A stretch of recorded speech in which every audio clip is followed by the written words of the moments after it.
It's taking 18 hours to reach the fucking No, fountain. I killed him and took the. Whoa!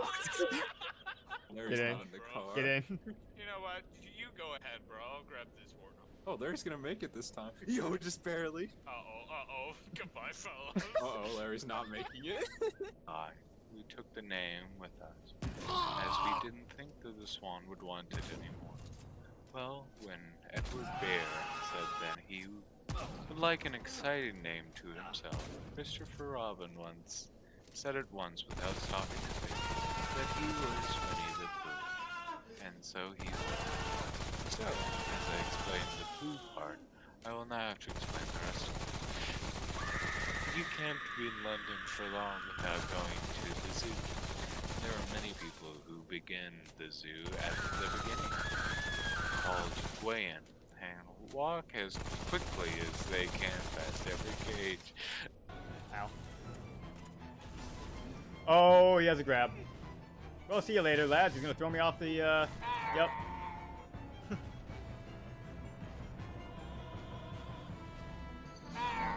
Wait. That crashed the game, I think. Yeah. Oh yeah, I got like 70,000 souls for that. That might actually be enough for you to get the level requirement you need. What's happening? What? What's happening? I don't know. Hello? Did you do anything? No. Me, I'm on a loading screen now. I'm rewatching the Gwendolyn fight cutscene. Huh. Uh-oh. Well. What am I supposed to do? He didn't spawn! What am I supposed to do? What do you mean? What happened? I'm back in the boss fight! I'm gonna have to But the reopen. gargoyle isn't here!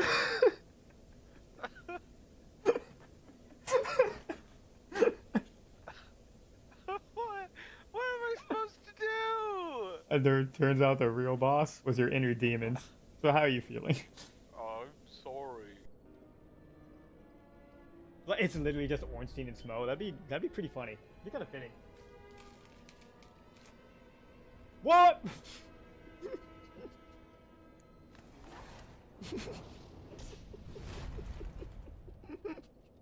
Oh, that's amazing. Oh, that's beautiful. Alright, Skeleton. Let's see your superpowered version. Yeah, Ornstein was just like, you know what? I'm out of here. Leave this, like, anatomy skeleton behind. I kind of want to play a horror game because I don't really get, like, scared necessarily, but... Oh, he's dead. That was kind of scary. That could be fun, you know? Maybe a VR one. Maybe I'll get my VR... Oh, fuck me! Oh, that one actually scared me. Oh, I actually made it through somehow. Go, the bear is right behind me. Oh my god. I fucking made it through. And I walked off the side. God. But if I did it once, I could do it again. Fuck. I've done it again.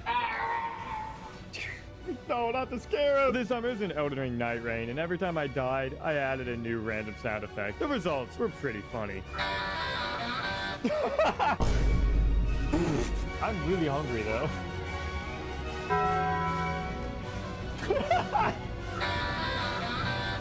Mission that I haven't done. Oh, there it is! From a bad to the bone. Take it in. Stop! Stop! No! That's okay.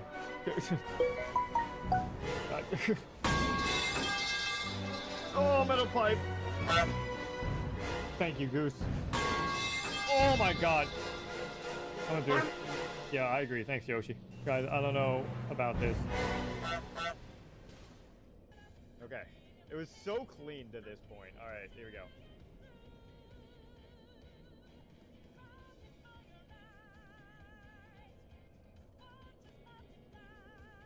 Come on! Come on! Yeah! Woo! God! Fuck you, game! Woo! Oh!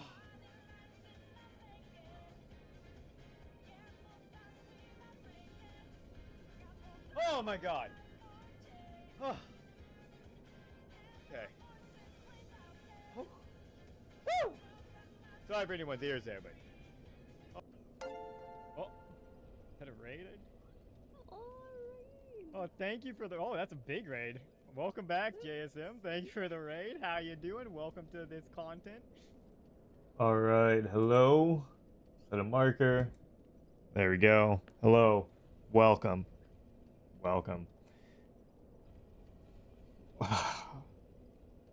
God, every time. Okay, hold on. I'll put on a song while I go do this. Yeah, listen to Storyteller.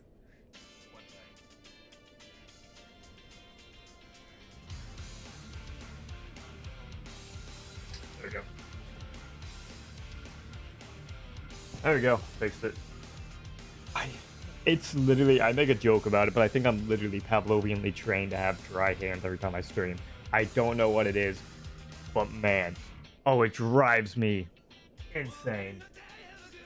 As soon as I go live, it's, ooh, okay. All right. Anyway, yes, today, let's do a sound test real quick. Means I'll have to pause this real quick. You could, let me mute this so you don't hear an echo. Good. Perfect. Sound test all good. Put that back there. Perfect. Okay. So today we're playing a new game. I like doing these one-off game streams where I look at random games like this. I think they're fun. But yes, we are going to be looking at Ultrakill, a game that I've heard about for a while, and it went on sale during Steam summer sale, so I decided to pick it up alongside Grease and Celeste, we may or may not look at sometime. But yeah, so that's the plan for today. We're just gonna hop in, gonna play Ultrakill. Where's here we go. And let me sake of this. There we go. Got it. Open up the game, hop in, and see what's what. I'm going in completely blind. Like, I know nothing about this game except that it's a first-person shooter and that it's insane. Oh, after never.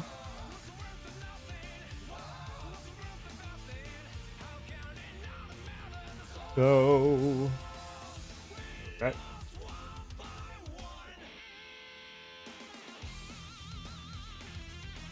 Go. Oh.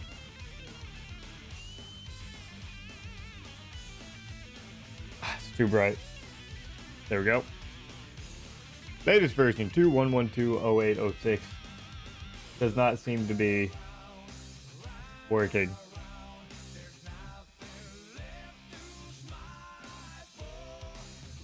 Okay, yeah, that's fine. Okay, let's add Ultrakill to you.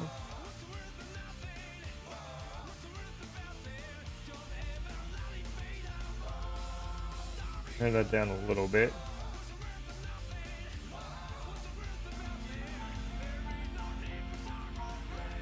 That should be probably about there. Let's pause the music because we got some music going in game.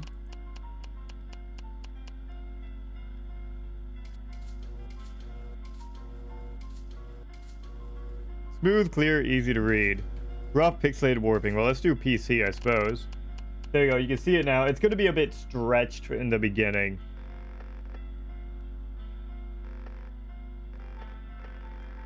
Extremely aggressive enemies, high damage. Well, let's go standard. I'm not using a controller. I have a controller connected, I'm not using it.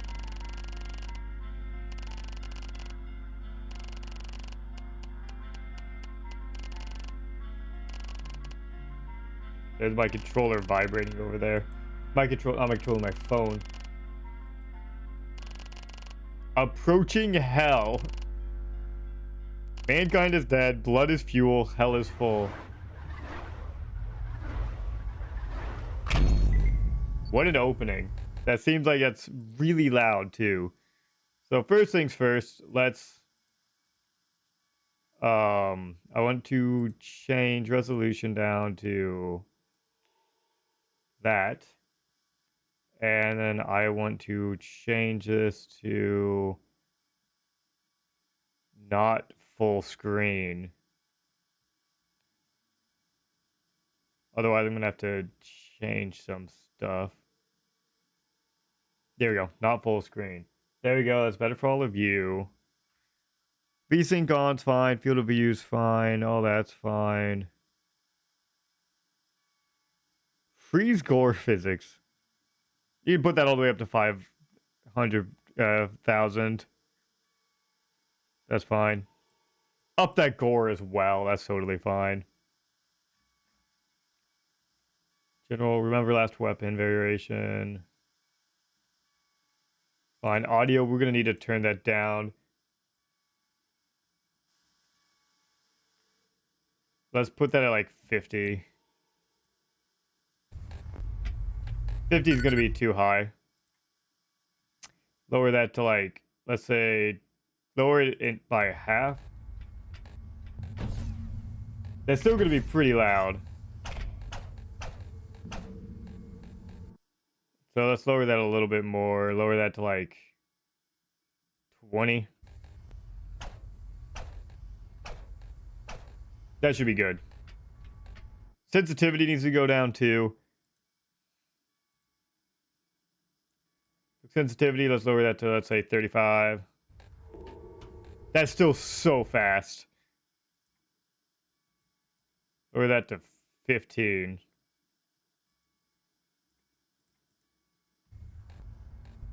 That's kind of slow, but I'll see if I need it faster. Okay, let's lower the SFX volume a little bit. Sound effects, lower that to like 80. Still a little high. Lower that to 60. There you go, not peeking to yellow anymore.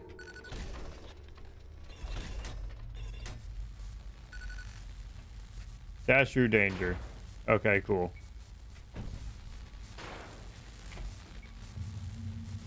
Okay. Shua!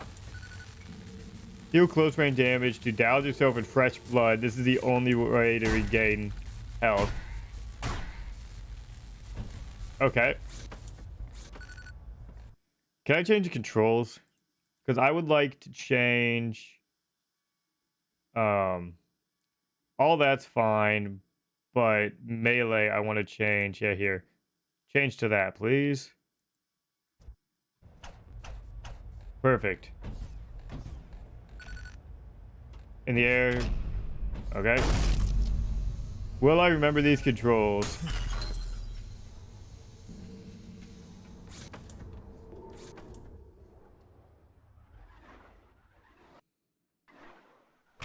Loading screen.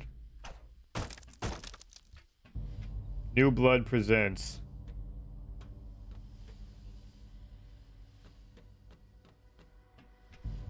A game by R.C. Hakita Fatala.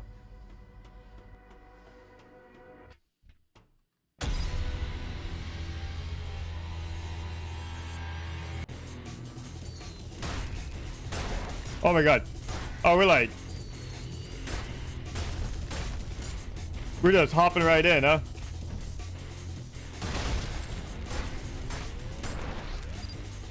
Okay, I gotta turn the sound down a little bit. It's still a little loud. Let's lower it to 15.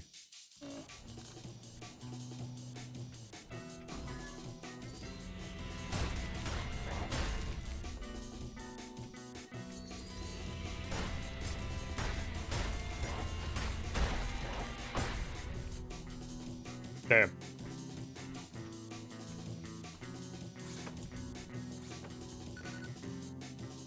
Okay, how's that sound? That should be good.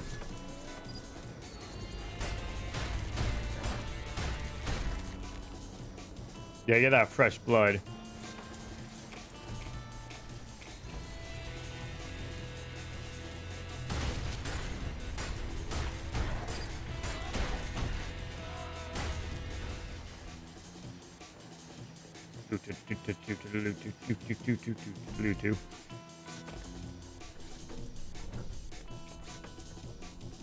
Okay, now let me pause this real quick. I want to check sound for you guys on stream. It's really hard for me because, like, it's hard to balance volume.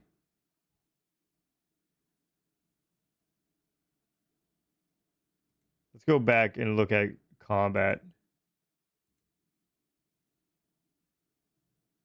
This seems like it's pretty good sound mixing.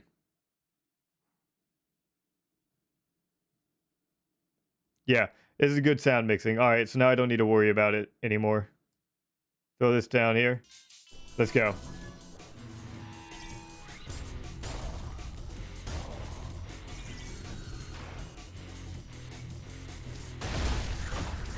Ow.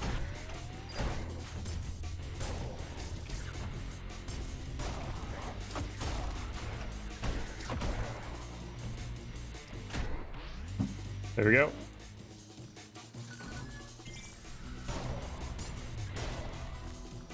So this is, I think, exactly where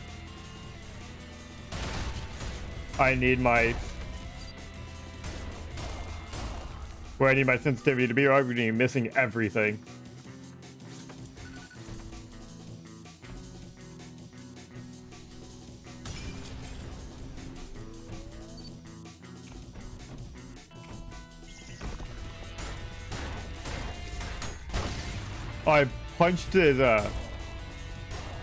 I punched the range shot.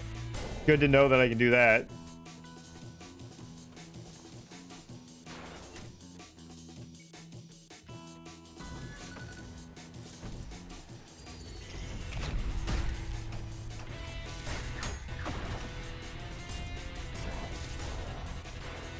Oh god.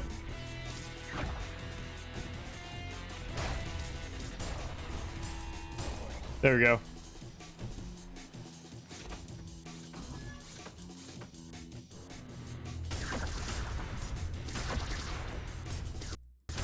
Oh my god, the game froze for a second there.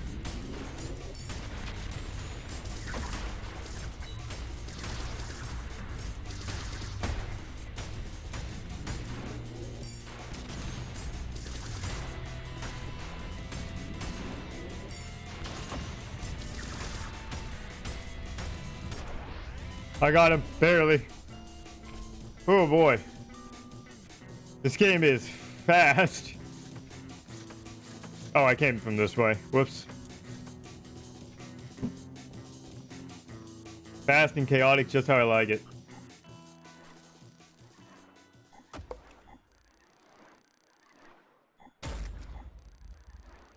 Kills, S. Style, S. BSSA. Get 5 kills with a single glass panel.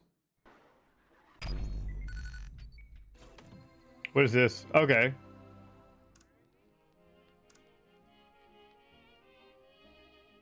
I don't know what that does. Cycle grind.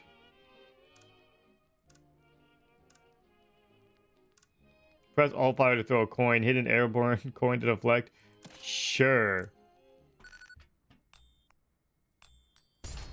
Interesting. Okay.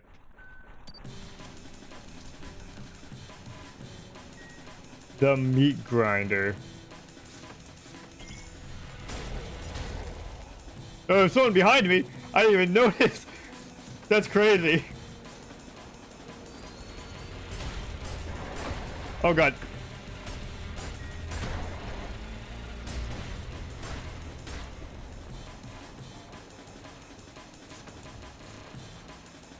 Hello?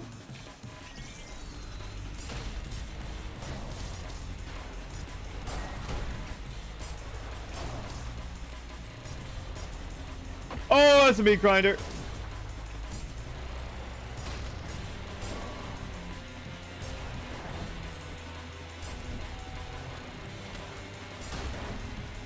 There we go.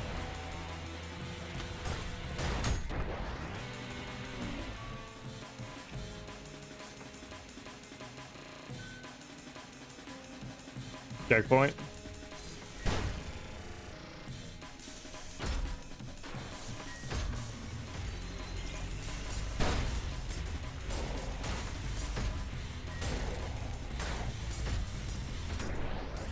Got him.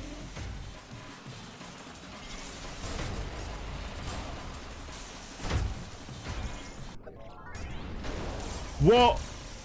Hello? What's going on here? This boss, it scares me.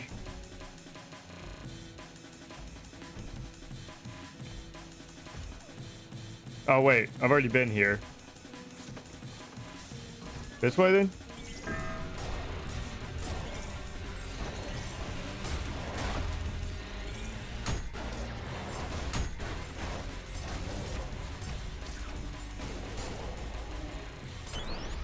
Got him.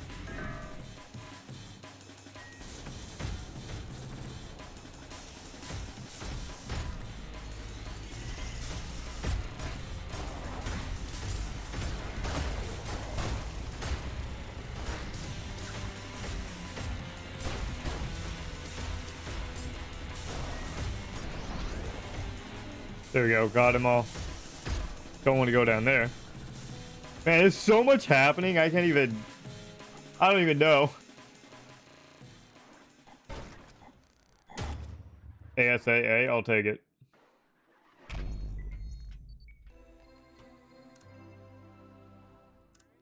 I can always get sharpshooter. Well, let's just go. Prelude. Third. Double down. Oh god, there's people behind me.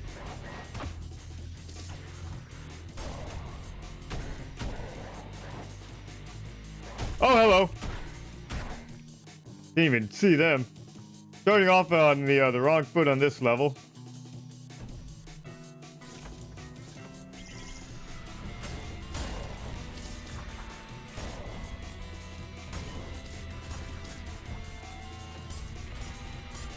Okay, that was terrible.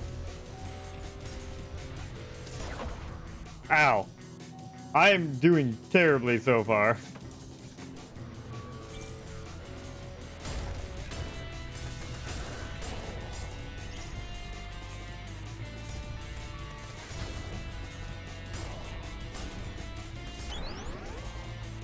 Got him.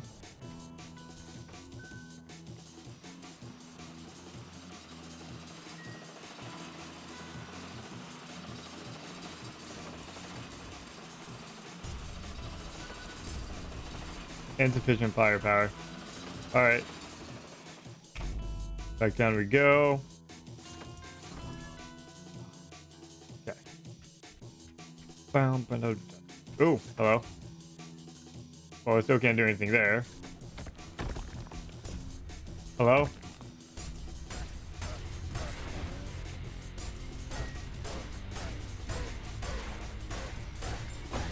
Ow. Okay, 3 hits. Yeah, the shotgun too. Damn. Whoa, whoa, whoa, whoa.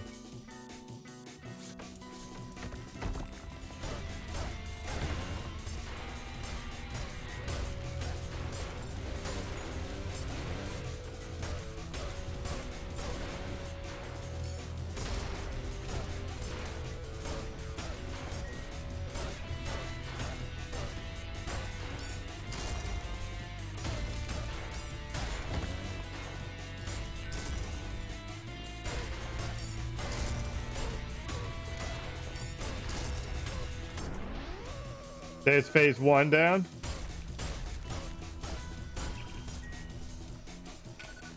There we go. Thanks for the shotgun.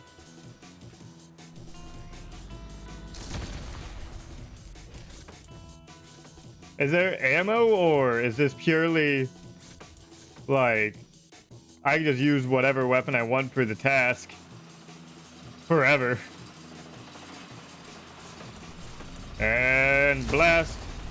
Okay, so that hurts me if I'm too close.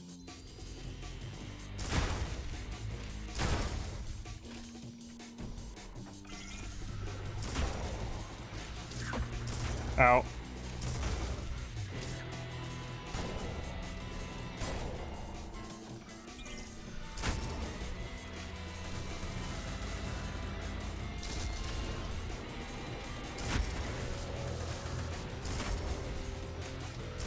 Okay, so at range, shotgun's not great. Good for small enemies, not good at range.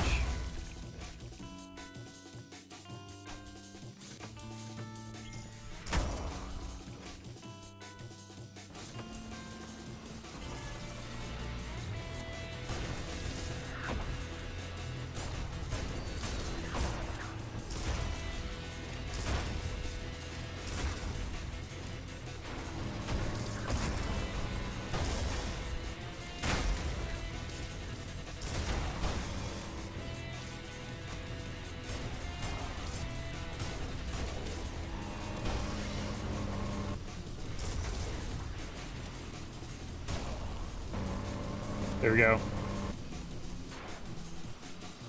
No time to think on this.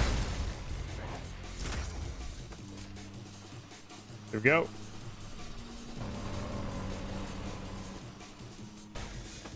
Alright, perfect.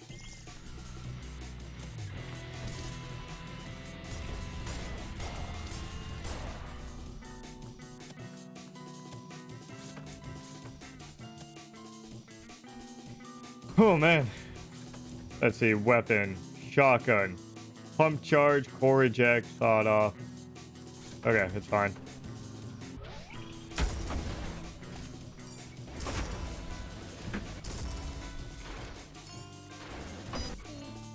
Bad start. Try that again.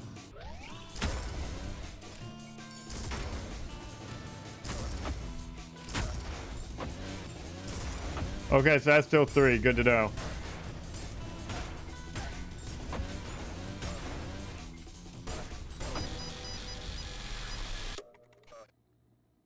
You are dead. Okay. It won't let me do my... Oh, that's why, because I had it swapped.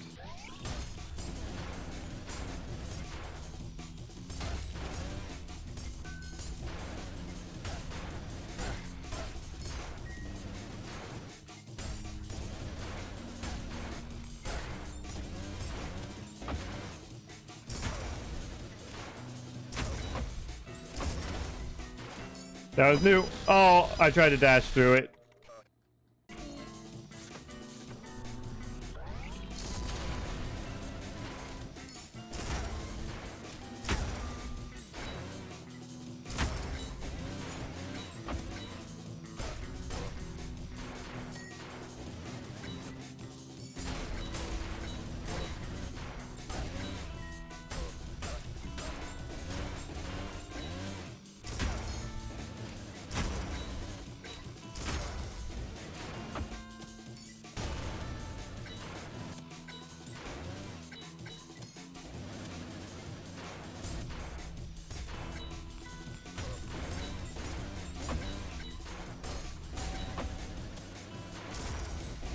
Oh my god.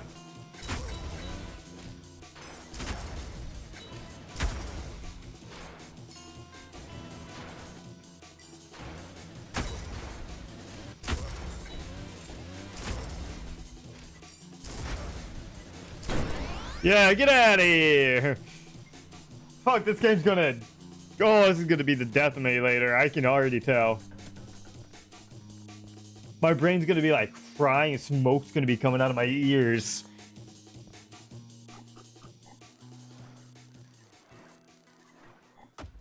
I'm already stressed out my mind.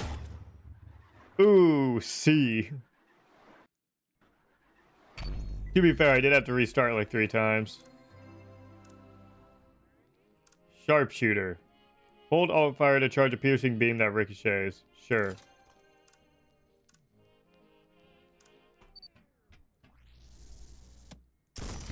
Whoops, I didn't mean to do that. Bad start. Interesting.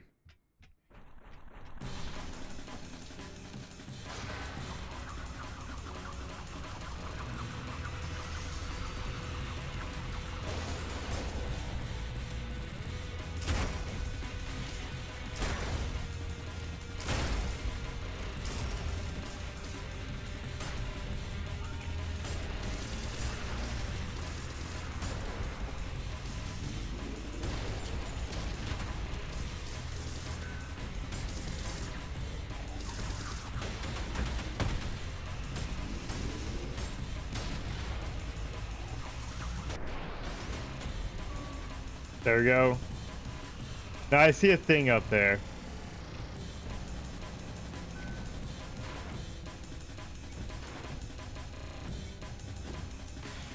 There we go. Got it.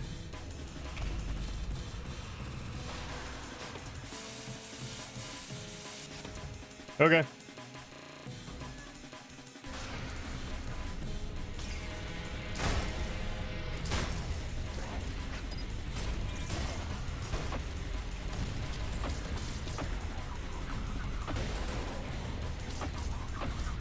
Oh, the walls hurt. Didn't realize the walls were hurting me.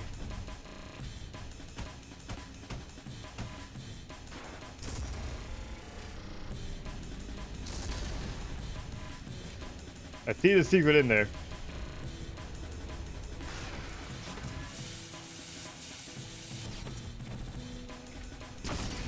I did not mean to do that.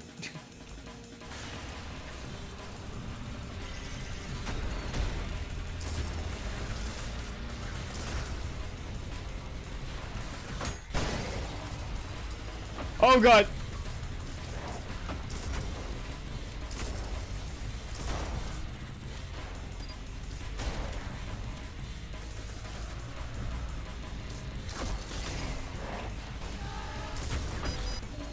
Yeah, that's deserved.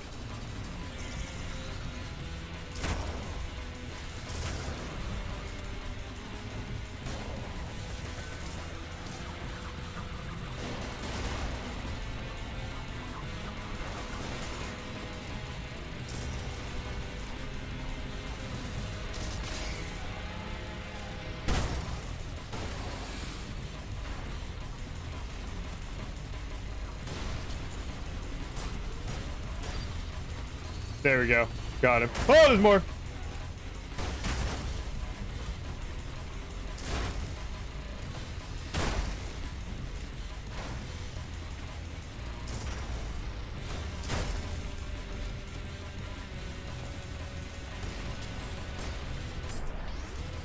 There we go. Keep it going. Oh, it's so bright.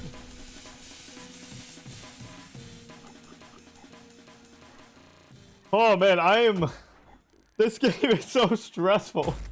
I'm just existing in it. Oh, you know what? I just realized I always forget to change my Twitch. I never change my Twitch, ever. I always forget to do that. Playing Ultrakill. Swap that category. Ultrakill. Done. Okay. Continue. Slide uninterrupted for 17 seconds.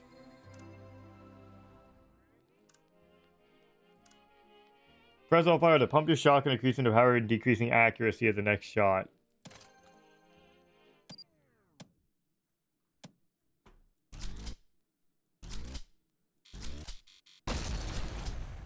Okay, so let's see.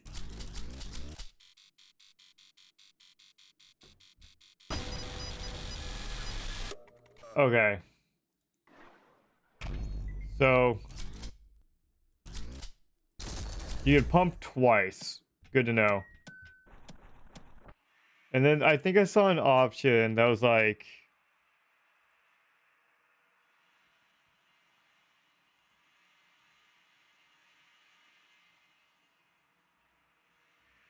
where is it? I'm looking for, like, it said remember Discord integration. What's the Discord integration?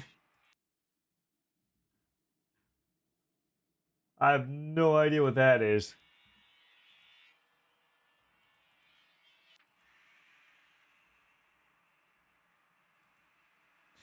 Speedometer.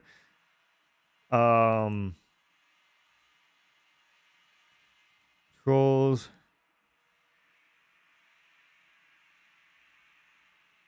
I saw it was something, but it's fine.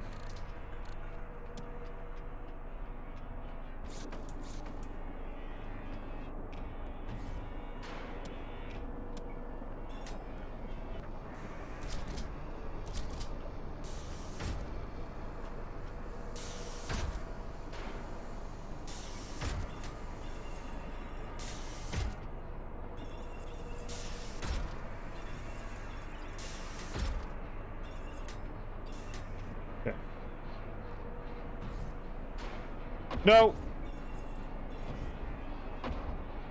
Ow.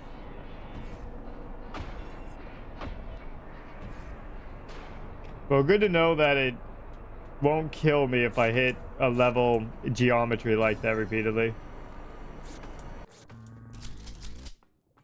Abandon hope, all ye who enter here.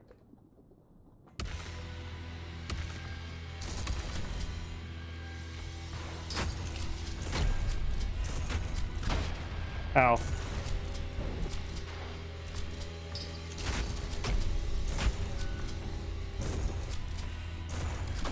Ow. Oh my god.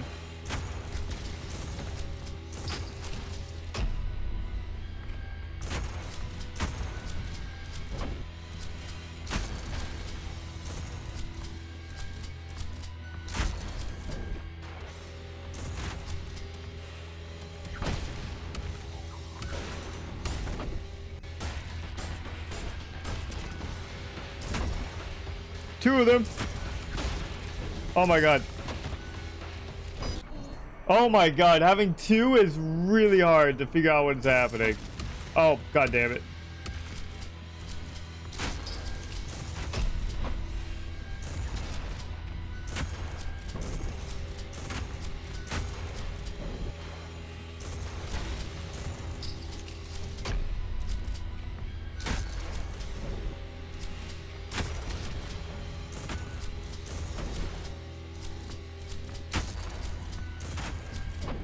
Ow, fucking hell.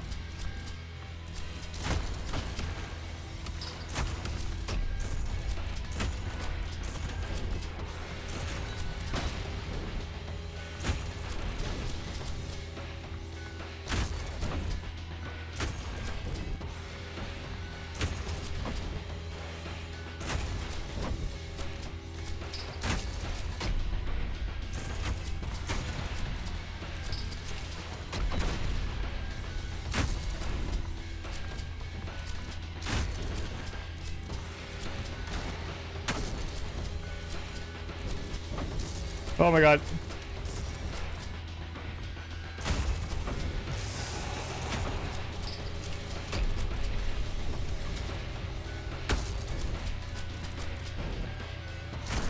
Yeah, there we go.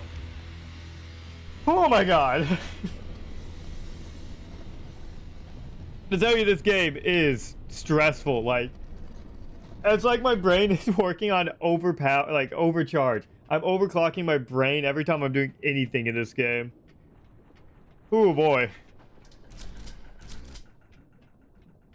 My brain doesn't have the capacity to deal with all the stimulation I'm getting in this game. B. S. D. No style. Don't inflict fatal damage to any enemy. What? What a challenge.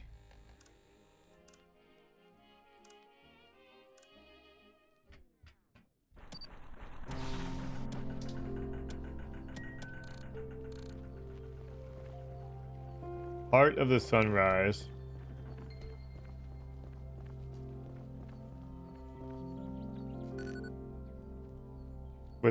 With melee, got it.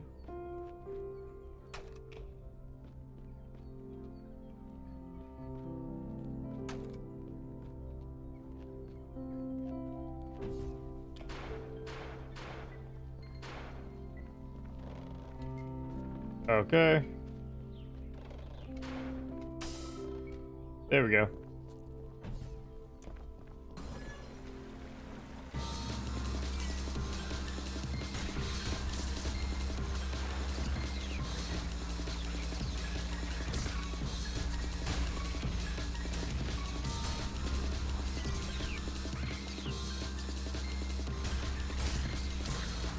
This is the only game you need to practice your aimbot. Yeah.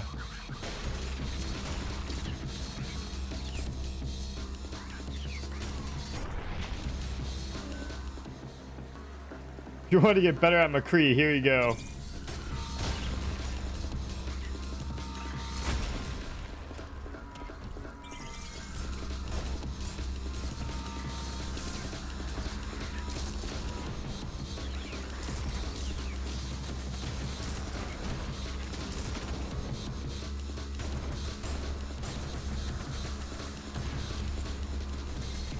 What? Oh, God.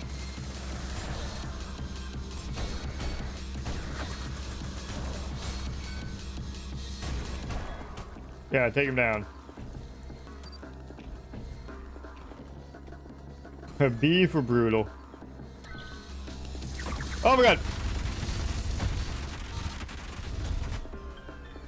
A new gun.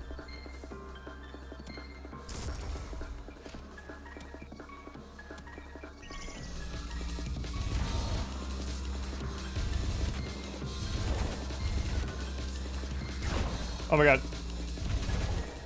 Here we go. It attracts the environment to create traps.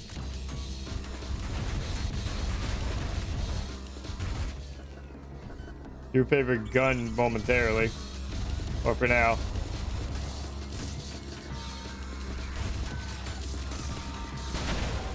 Oh wow. The nail gun is something else. We get blue skull. One-handing a Gatling gun like this is crazy.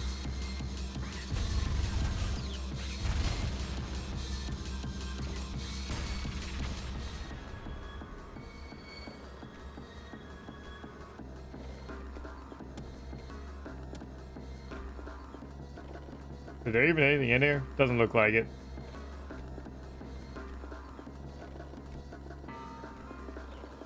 This way.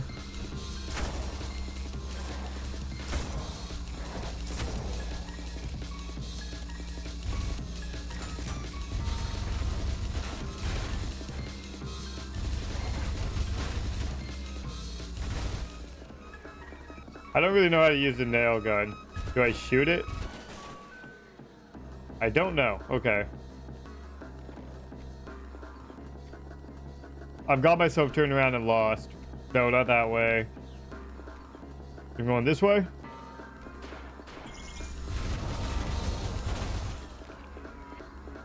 The Gatling gun's so good. Yeah, here we go. Boop.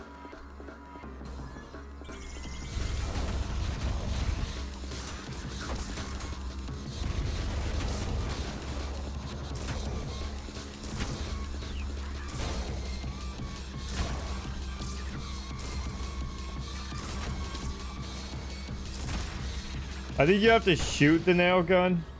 I think. I'm not entirely sure.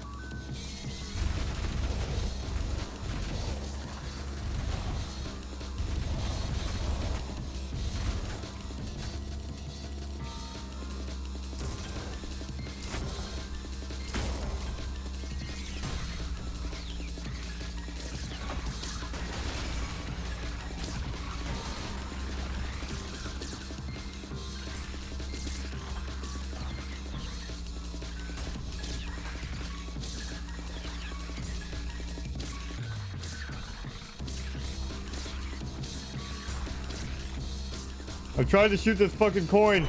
There we go. My God. I was failing repeatedly. Oh, that was horrible. There we go. Mission accomplished, though.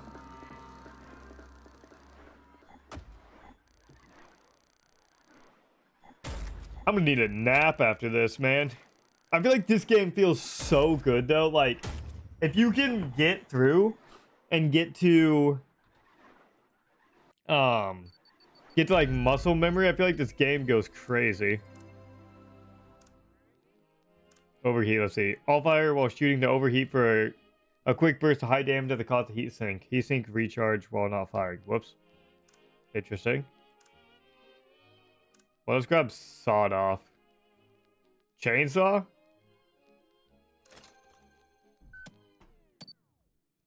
There's gotta be a way that like an option that keeps. Yeah, like this. Yeah, that's what I want.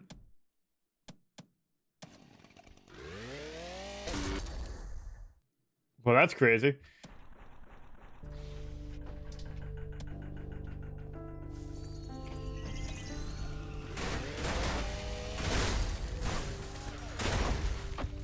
Ow.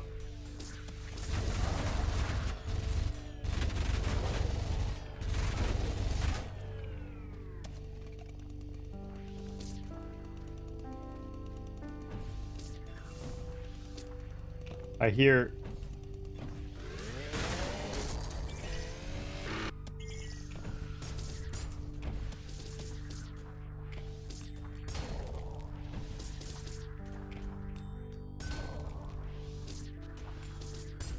The coin is so fun to use too.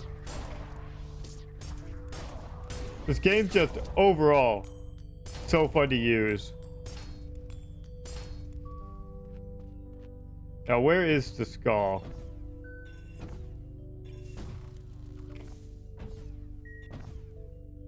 I thought it might be up here. But I don't... Oh, I see. Back up. Oh. Okay. Come on now. Oh my god.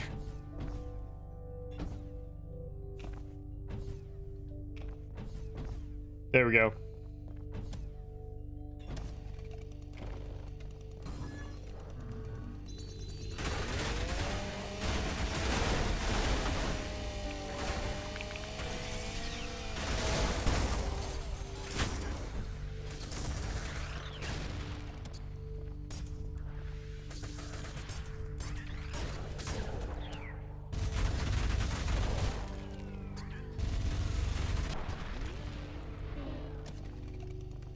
There we go. The chainsaw is crazy too.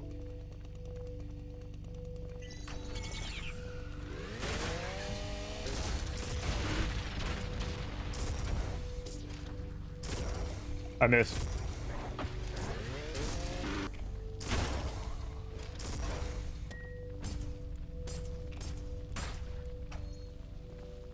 Okay, there we go. Lovely.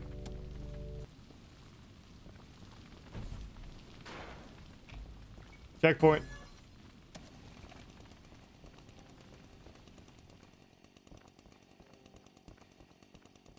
Where am I going?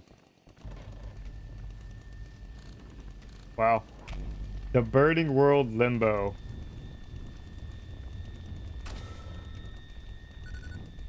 A blue flash means an attack that's unparryable. You can parry?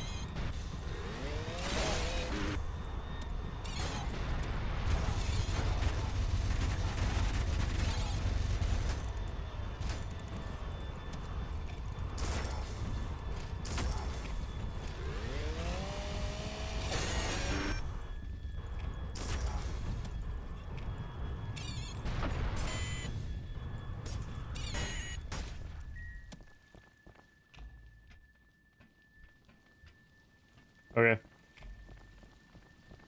I guess parry is when you melee something. I didn't realize I was parrying, but I guess that makes sense if I thought about it for 2 seconds.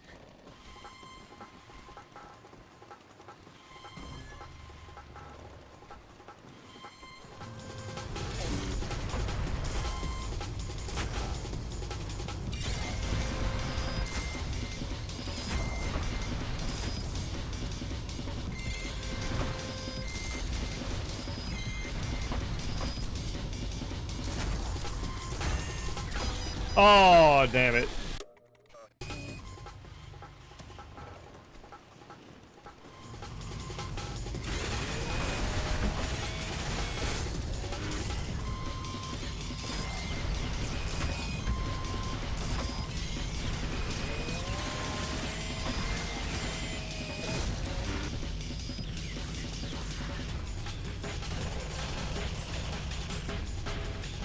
The coin's actually so strong, dude. Like, look at that. It's just like an auto-homing coin. That's so fantastic. Look at that. That's crazy. It's hard to use, but like, when you can like just sit there and just go doop, boop, boop, boop, and just shoot off them, it's crazy. It's actually so good. Oh, I was hoping I'd get ass. This game is insane. I don't even know what to say. Like, it's crazy in all the best ways. The Halls of Sacred Remains, Limbo 3rd. Split colored doors only require one skull to open. If you do not seek hardship, stay indoors. Got it. I also love games with like, oh god, hello.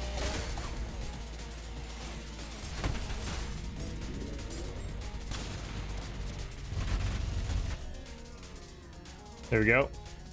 I love games with like religious motifs like this one.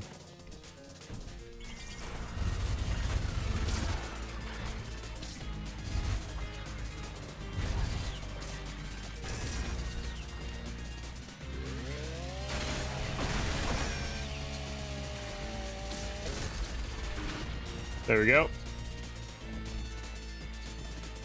Like, the religious motifs are cool. Like, it's cool as fuck.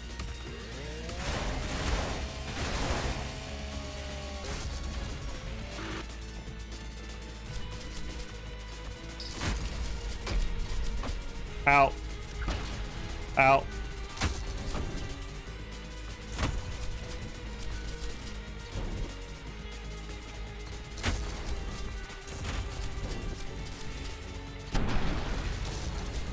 I think I either killed him with that or I parried. I'm not entirely sure.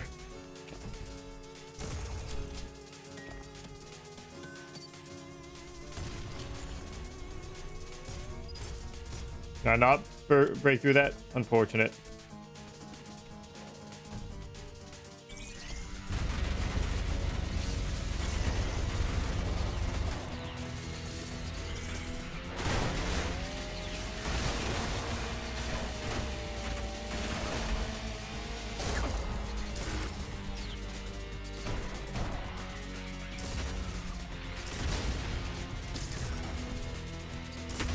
There we go. Woo! There we go. Got the skull. Whoop. Wrong button.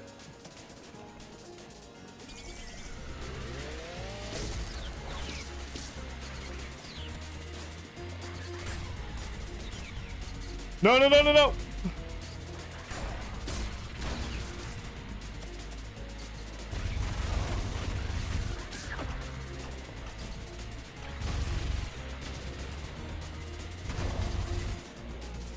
Are there just nails here? Oh, hello. Going into me. Oh, boy.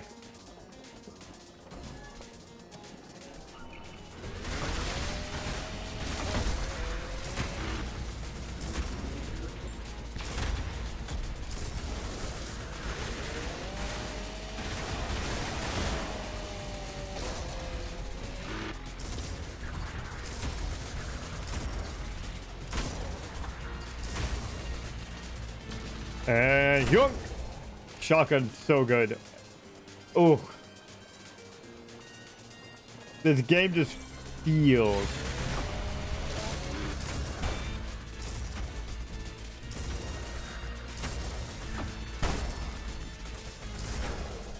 There we go.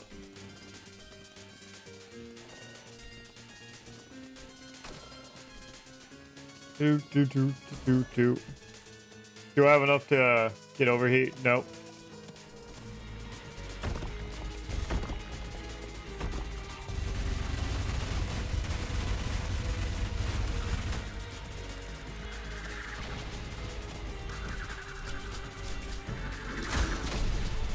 Oh god.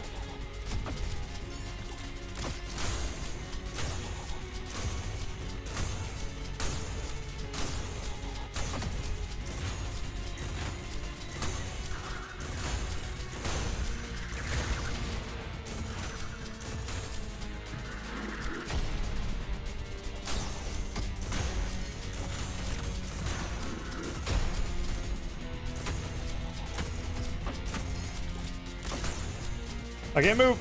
Let go of me.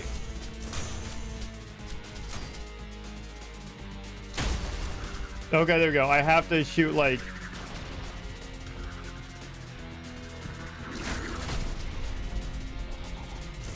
I have to shoot a soft underbelly. Got it. Ow.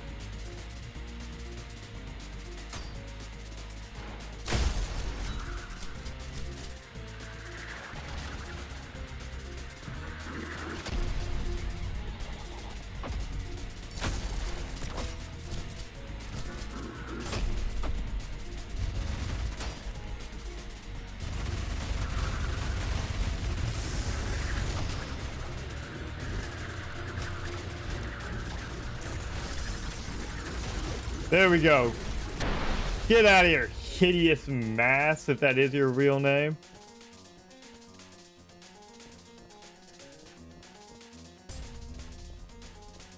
Am I good to go? I am good to go. Not too bad.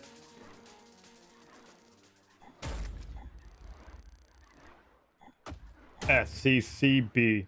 Beat the secret encounter. That'll probably let me upgrade, get overheat.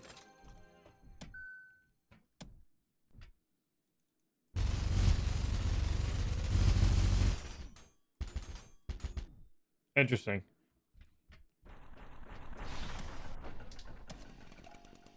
Oh, it's night now.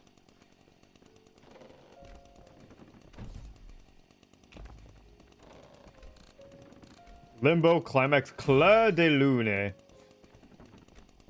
So I need to find 3 blue skulls. Got it.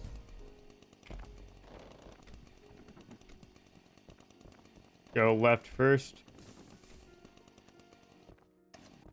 4.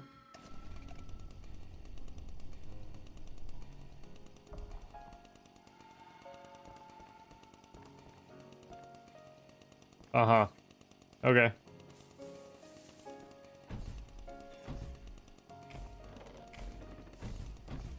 There's just a window.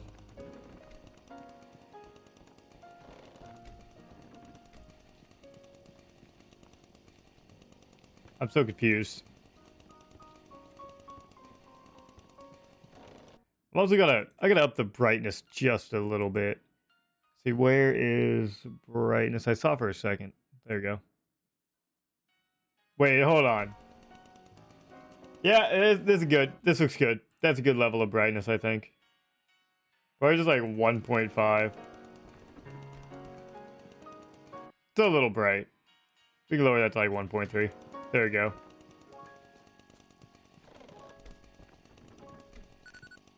Pick up to read. There we go. Text scanned. Unique passage. My mind is adrift. Hold on. My mind is adrift with the eternal torments. Lurid vistas painted in insidious tones. Hollow walls that scream to the touch. A mocking song plays at all hours. Even the sounds of birds are fake. All reminders of my enduring damnation. Gabriel, my dearest friend. In endless penance, I have awaited your embrace into heaven. I have been so faintly accepting of my fate. But to what end? What punishment is this? That I am to bear the keys to my own doom with no hope of salvation. These skulls sneer their devilish grins. Voices chattering, tempting me to take the plunge deeper into hell. I won't do it. I've hidden them away amongst the furnishings, books, and the very foundations of this accursed place. Forgive me, Gabriel. I will await your remaining text irrelevant.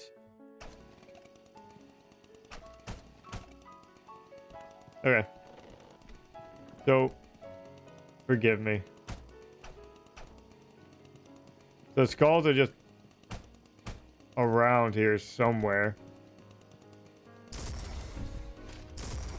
Oh, here's one.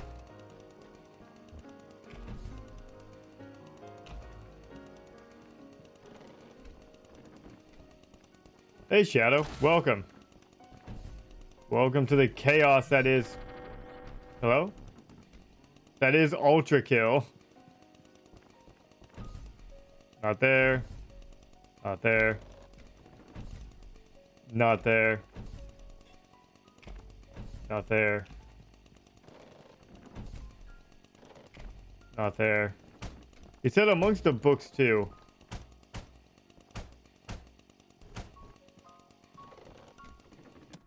So what about...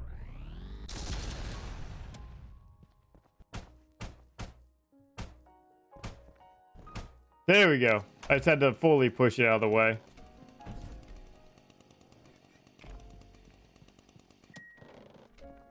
Let's use this gun for now. Okay, one more. And we also have, I think it said,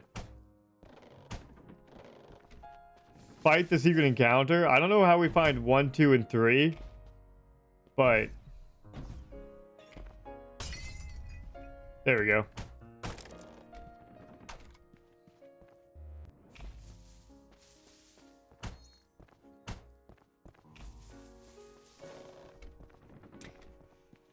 Yeah, I'm fully ready for some boss fight that's going to kick my ass. Alright.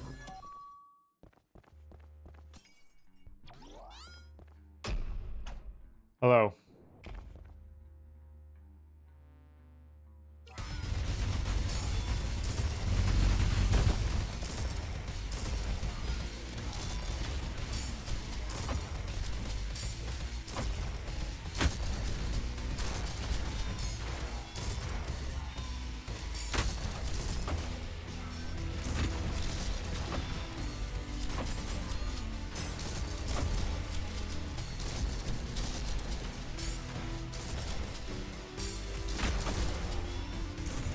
Okay. Oh, down I go. Ooh, good God.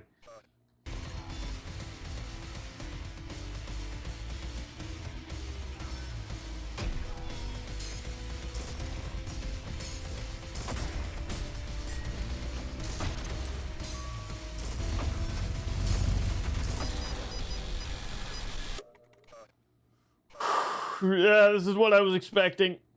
Oh, man.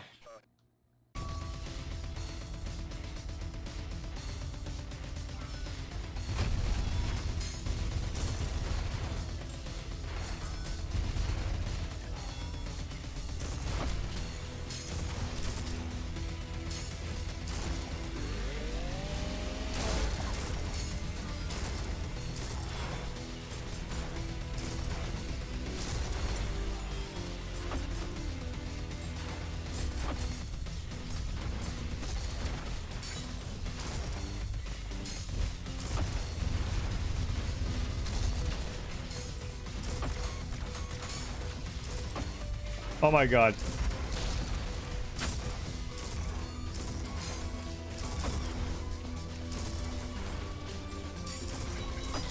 God, this is... I don't even know when or how to dodge, man. This is insane. This is pure insanity.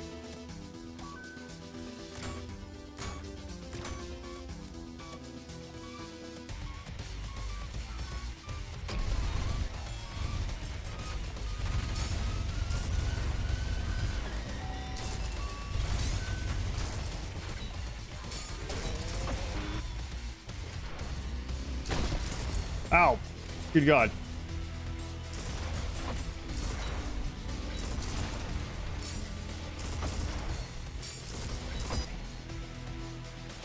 Oh my God, this is...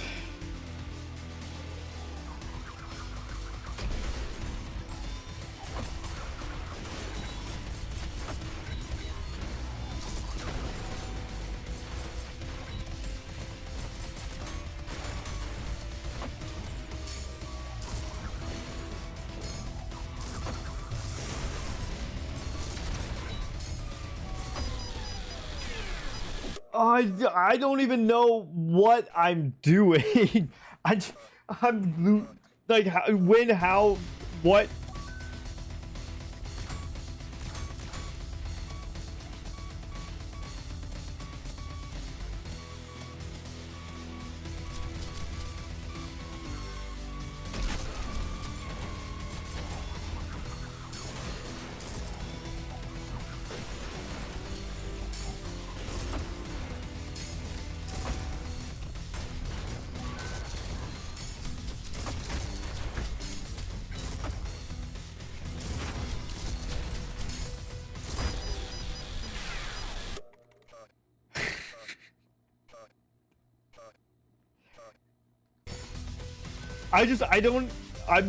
You know, I can't even speak. Like, I don't know what I'm doing, so I don't know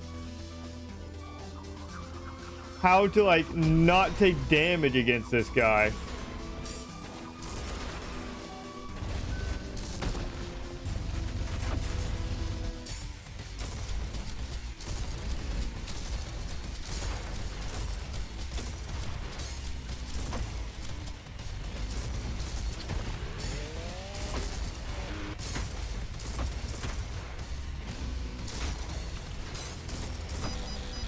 Because he has a shotgun. How do I dodge the shotgun?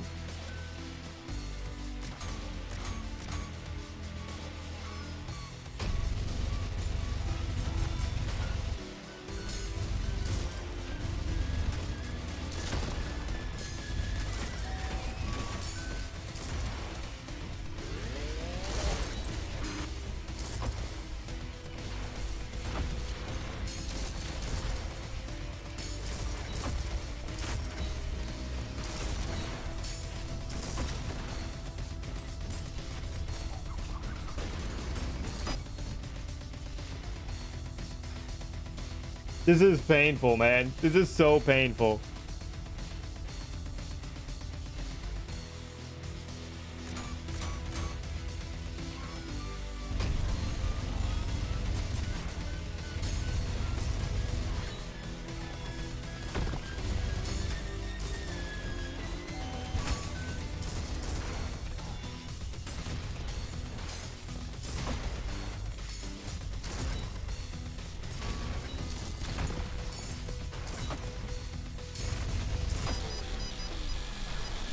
God, dude.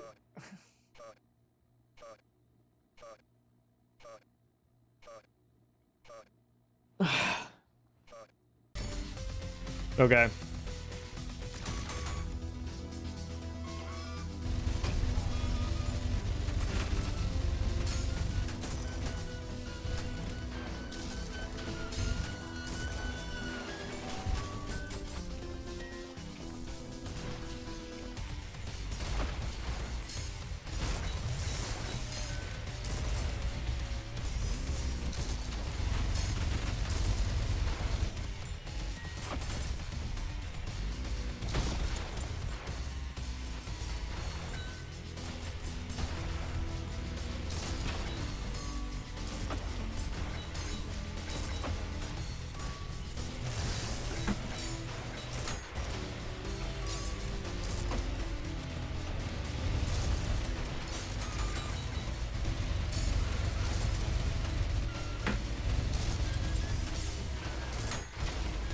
Just gotta parry. I just gotta parry.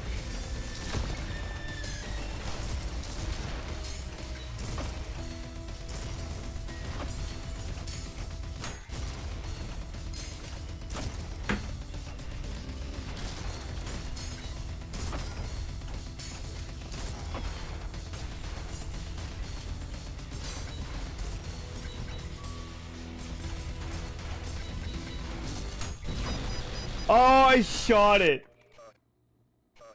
Woohoo! Okay.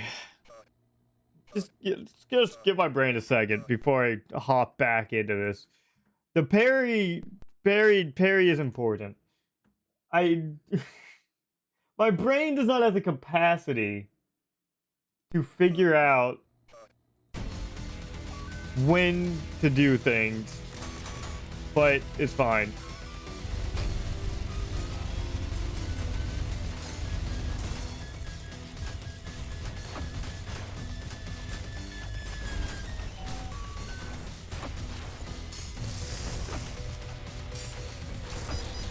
Okay, I didn't parry anything there. That was terrible.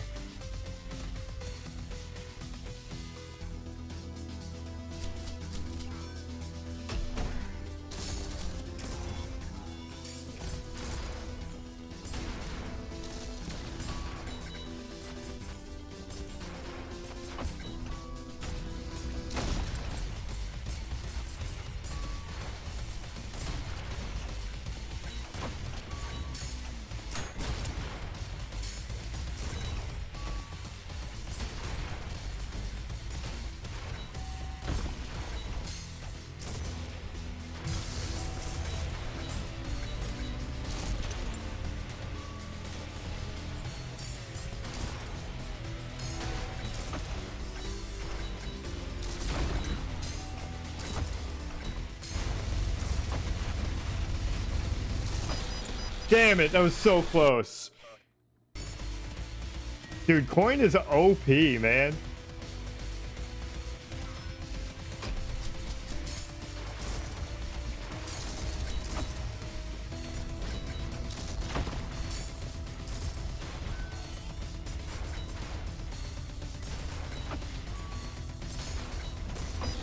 Okay. I'm gonna be here for a little bit, it seems. Okay.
Did I do it? Oh!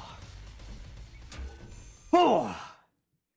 That was, you're right, chaotic. I would give that a C all the way. If I've learned anything from this, it's that the coin is overpowered. Coin is best weapon in the game. What? I guess I have a...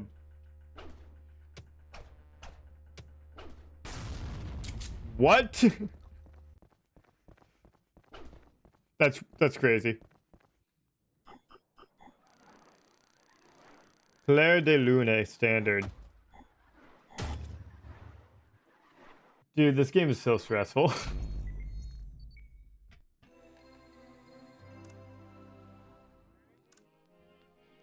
So feedbacker, what is this? Can parry most attacks through shotguns, shots, and coins.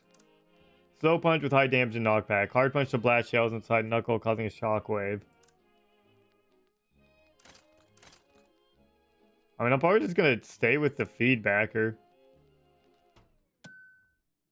Was it G? Yeah, because feedback can parry. So I don't know why I'd really want anything else. Can parry a shotgun blast, no less.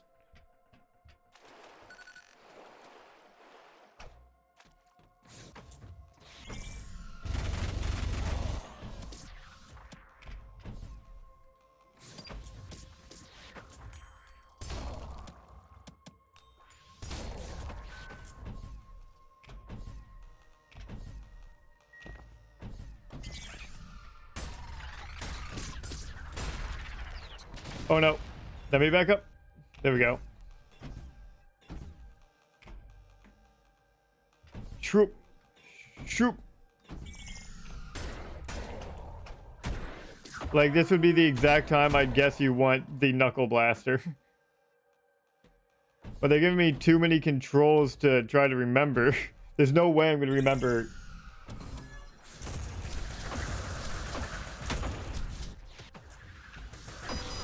That was really bad.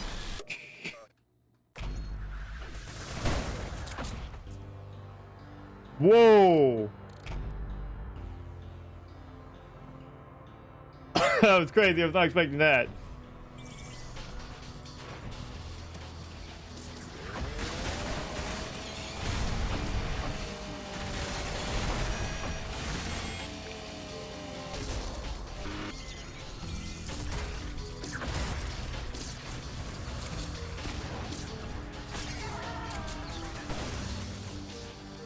How unfortunate.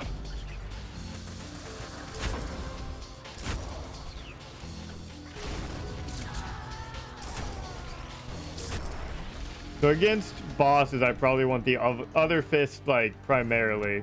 But it has its place.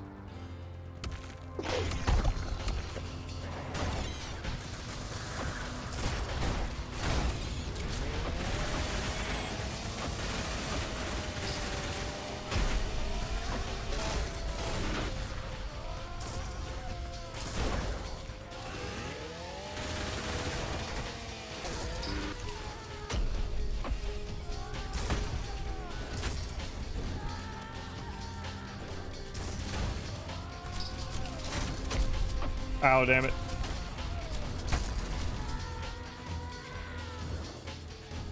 Oh, that's what the screaming is.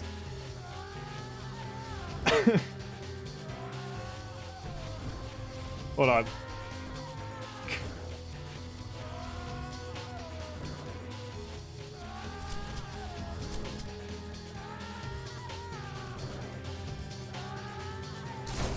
There we go.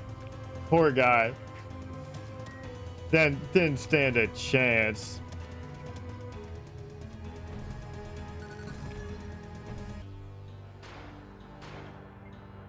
There we go.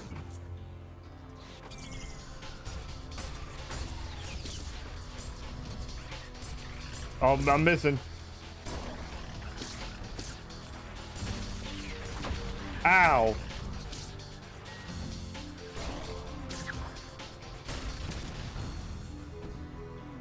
Up we go.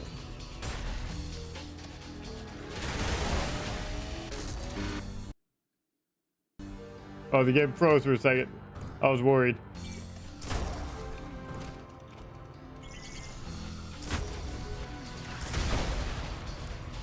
Yeah. Oh, you're still alive. There we go. Whoop.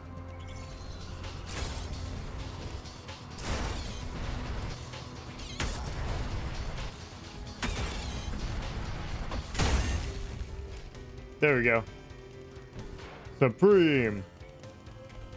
Supreme Master Magi.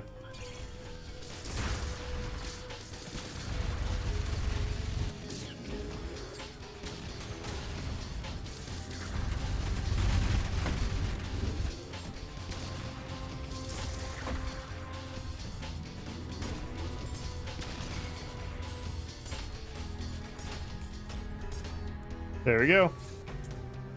Coin is ridiculous. Coin is so good, man. People probably sleep on the coin, but the coin is like the best fucking weapon, I swear. Where am I going?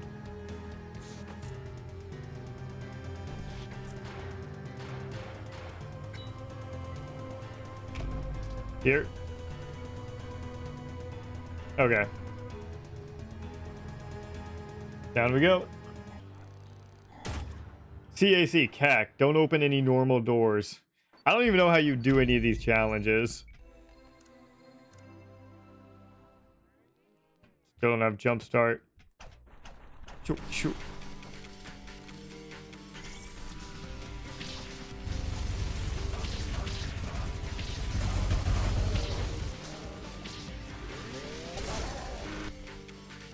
We got to like Cyberpunk. Circular checkpoints can be reused to keep your progress.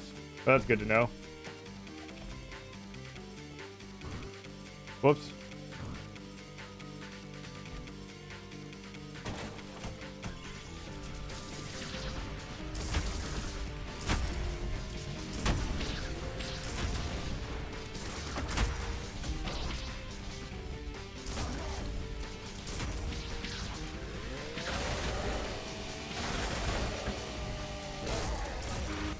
There we go. Troop, troop.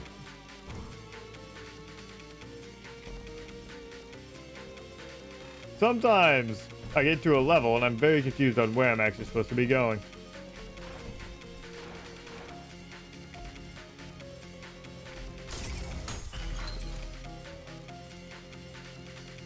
Died how he lived, praying. Well, I assume that's how he lived, because that's how he died. I hit the power, but... where am I going?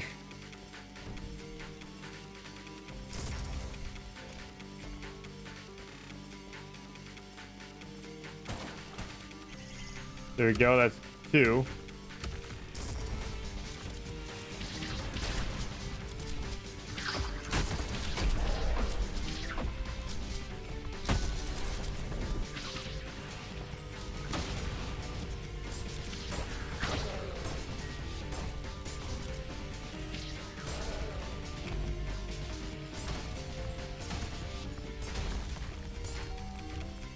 There we go. Or what now?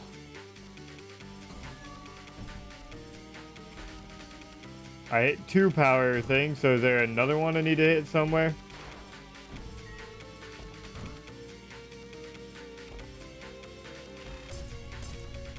No.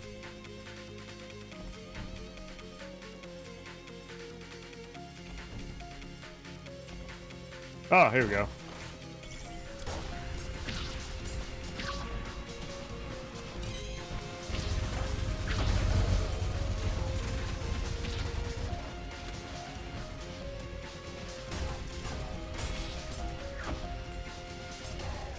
Gotcha.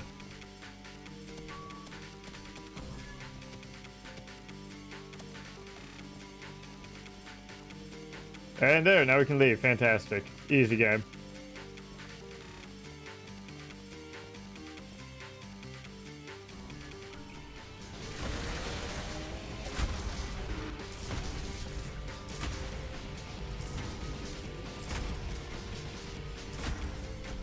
There we go. This has got to be the craziest game I think I've ever played.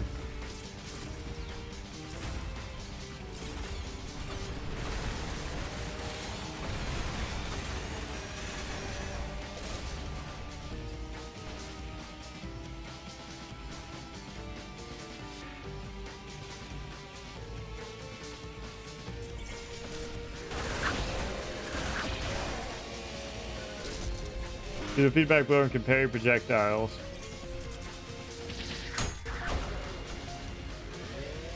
Oop. Gotcha.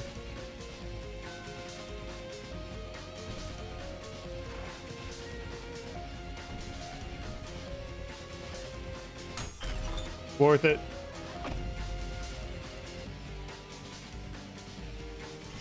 Wait, which way?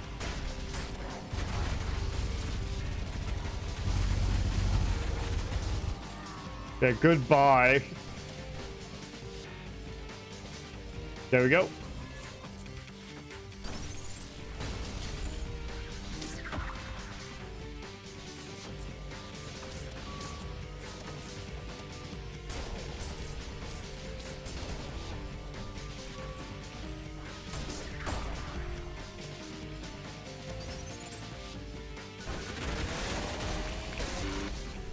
I'm here to grab some blood. Even when unequipped, okay. So that's like the BFG.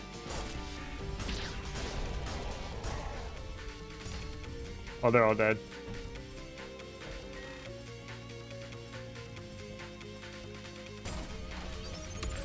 Okay, so like 3 more.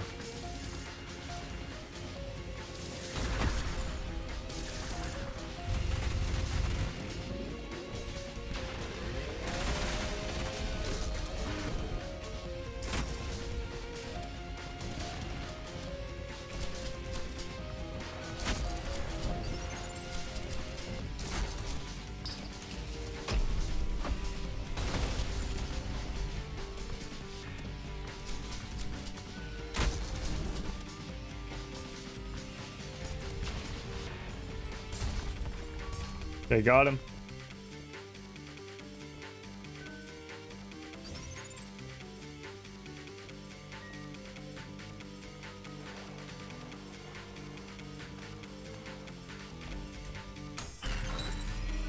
Huh. They give 200 health over here cannot be regained. Interesting. Oh, if you're underwater, it it lowers the music. That's a nice touch. A nice little touch I got there.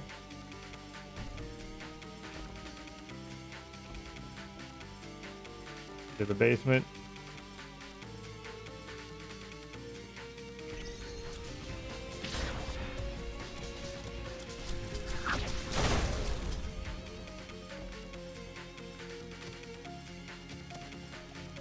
Thought I had my chainsaw active, not gonna lie. Scanning. Gabriel struck down Minos, his flesh torn asunder. Let me try that again, because that was terrible. Oh. Let's see. Let's deny that message. Thank you. Gabriel struck down Minos, his flesh torn asunder, with torrents of crimson pooling at his feet. As we all cried out for clarity, justice. Gabriel decreed to all, with our just ruler writhing in wailing agony. The Lord's will be done. We watched on in horror as Minos lay broken, now waning, screaming in defiance of God's will. Gabriel. This is a great game. Also, I just remembered something that I forgot to do. There we go. There we go. Perfect. Let's continue. Oh, hey. Hey, Caleb, how's it going? Yeah, it's a great game. This is my first experience with it, and it's, I gotta say, one of the most insane games I've ever played in my life.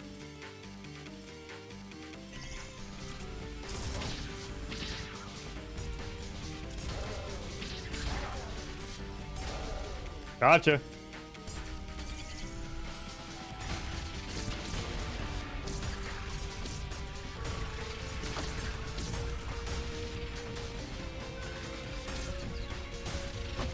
Ow!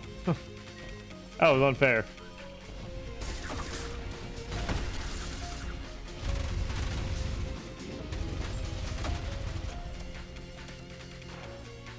Are we back up? Yep. It's a very good game. No, man, I'm very early on. I fought V2 and that's it so far.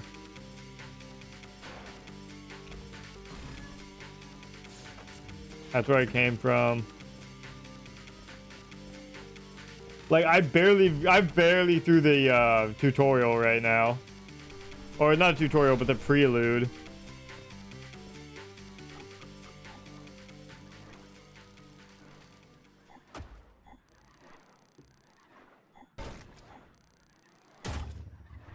B. Alright, let's see.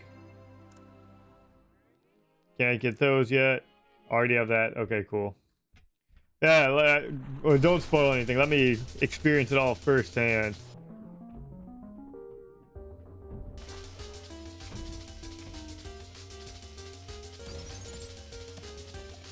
So I need to find a blue skull.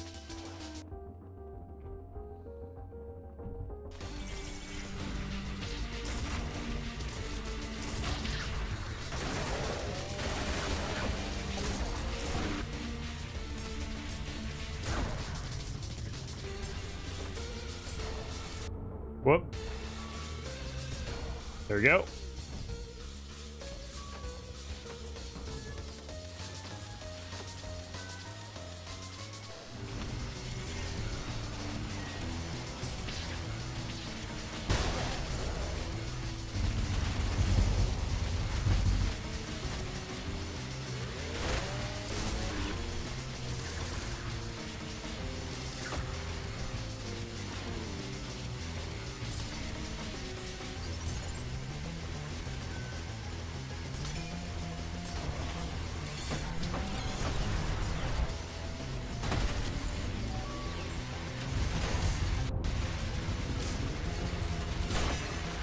Ow, what just happened to me?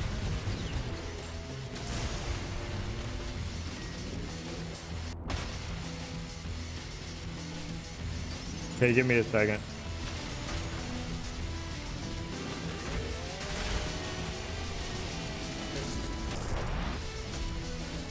There we go. Didn't mean to shoot you, Skull, sorry.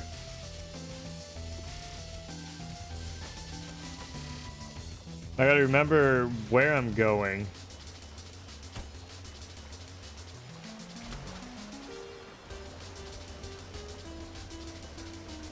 Meat grinder down there.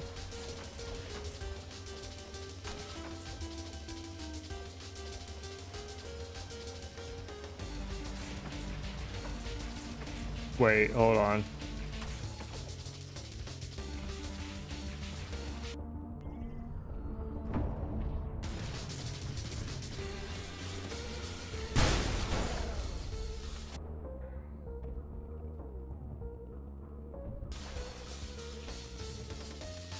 I'm so lost.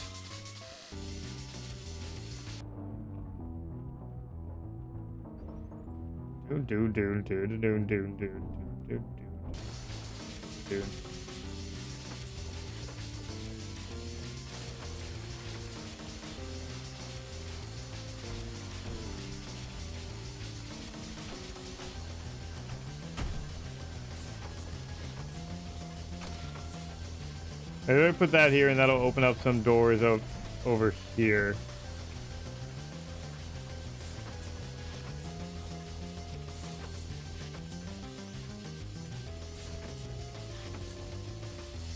I need a red one here. I'm so like turned around, dazed, confused. Like, where am I going? What am I doing?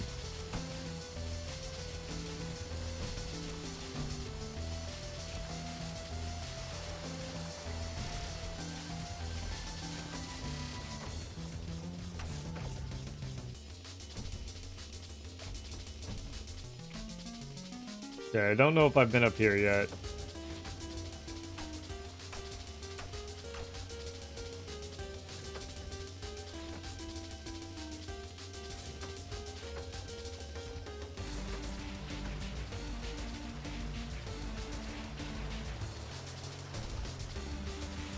I remember seeing.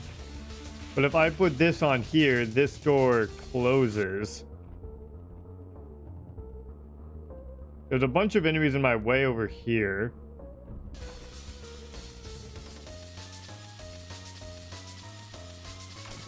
There we go. Whoa.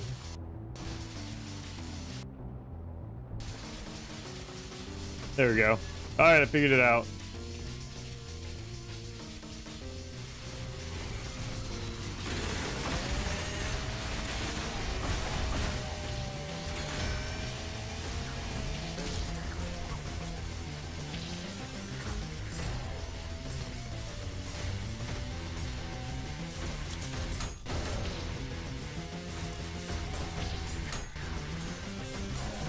Yeah, get out of here.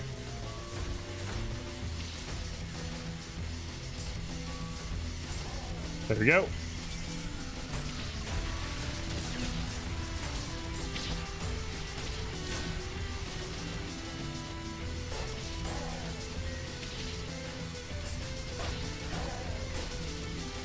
There.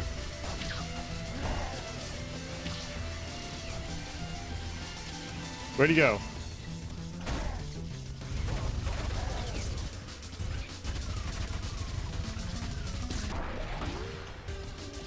There we go.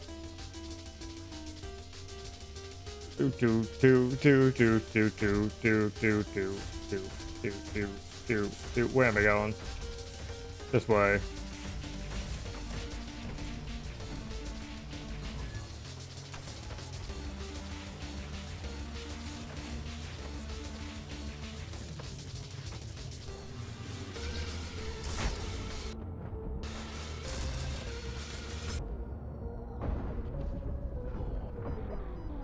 What?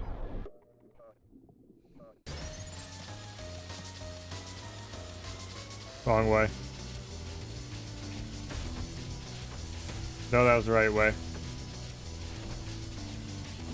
Whoop.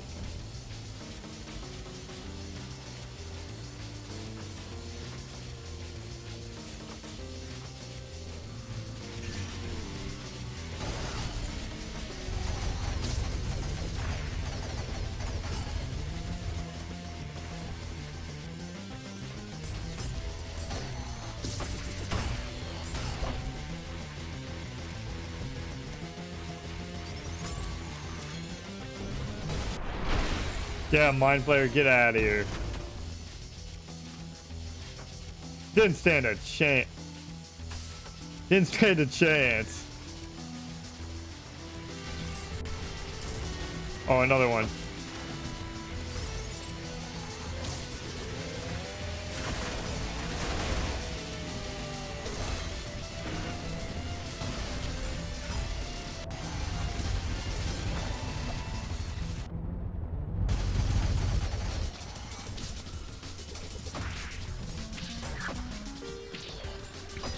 Damn it.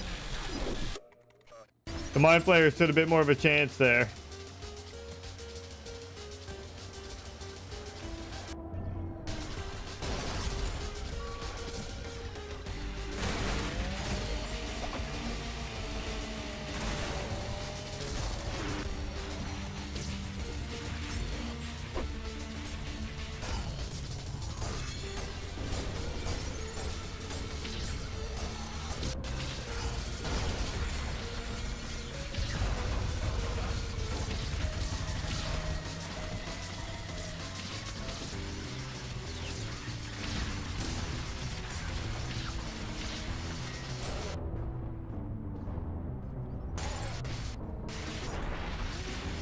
There we go. Lovely.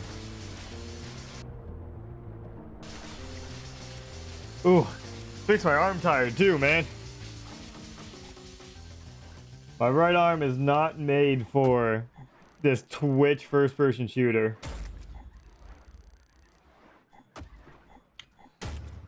DSBC. Challenge. Don't touch any water. Sounds about right. Sliding will retain previous momentum for a short amount of time. Getting quick slide jumps after a dash jump will give you incredible sustained speed. Good to know. Good to know. Jump start. To attach a cable that slowly charges a powerful shock. Interesting. So... Okay.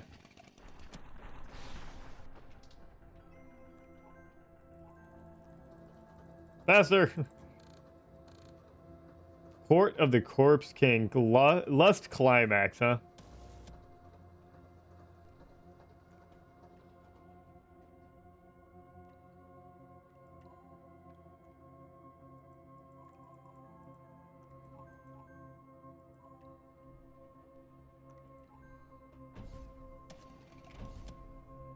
I want to try out this plug.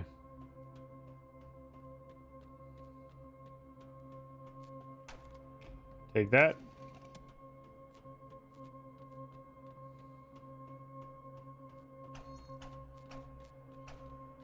Have my skull all ready to go. All right, let's go.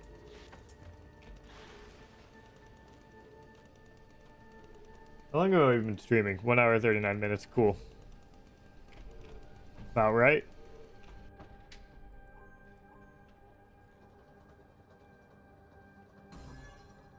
Shatter that.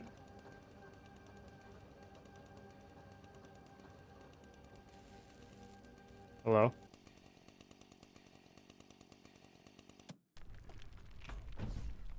What?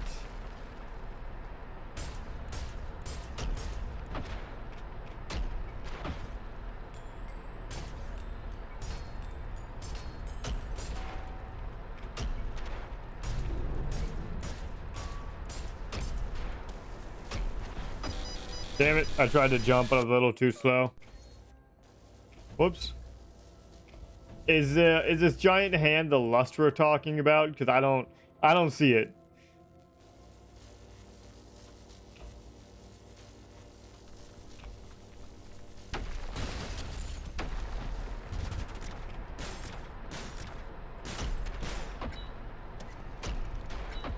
I went the wrong way.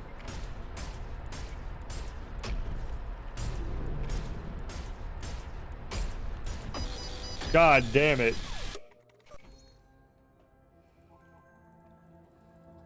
Go, go.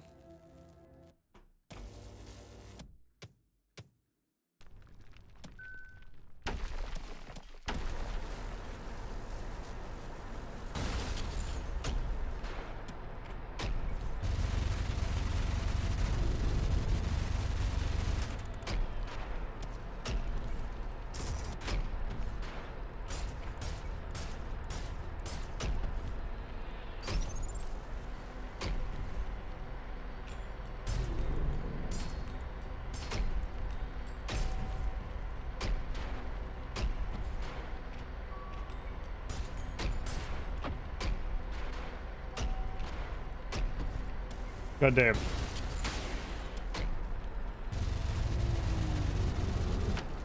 There we go. Boop, boop. Hand one dealt with. I assume there's going to be more.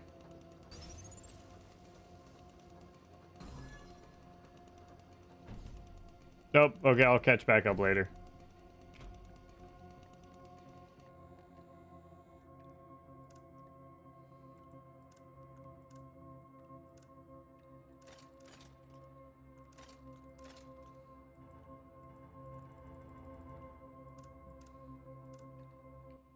Oh, okay.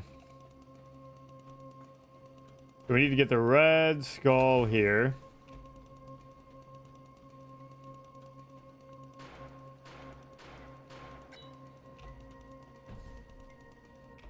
Forward.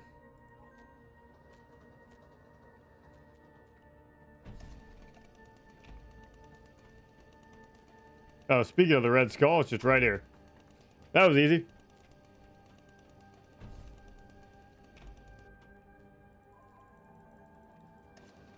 Very impatient, very hyperactive. Just let it go.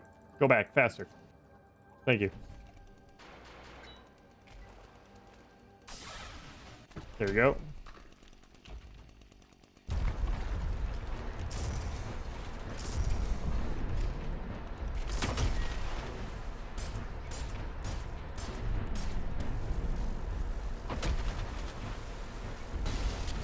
Minos is very big. What? I have no idea what's happening.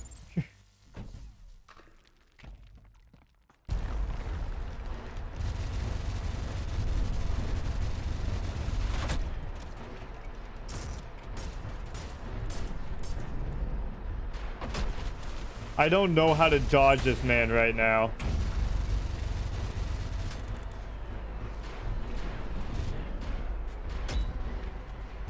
I guess I probably just need to not be underneath him, I guess.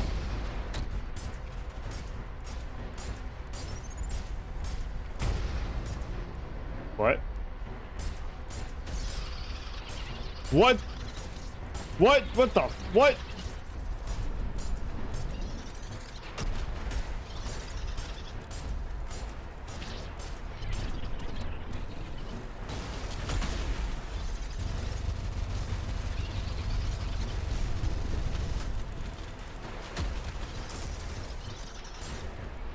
There you go. Is that good? Whoa!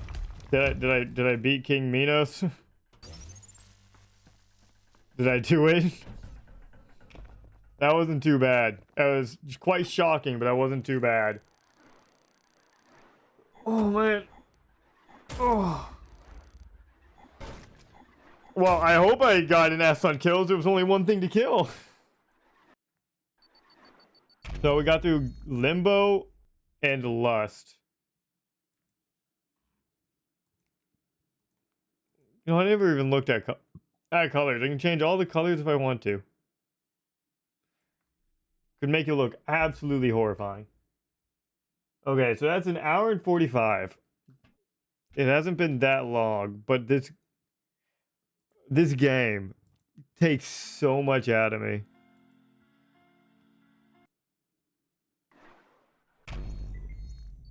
What? Hall of Shame, the Ultrakill developers. What is this?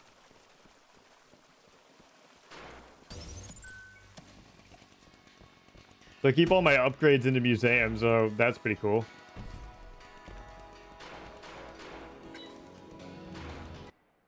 No, I don't want sticky keys. Alright, what do we have here? RC Hakita Patala, creator of Ultrakill.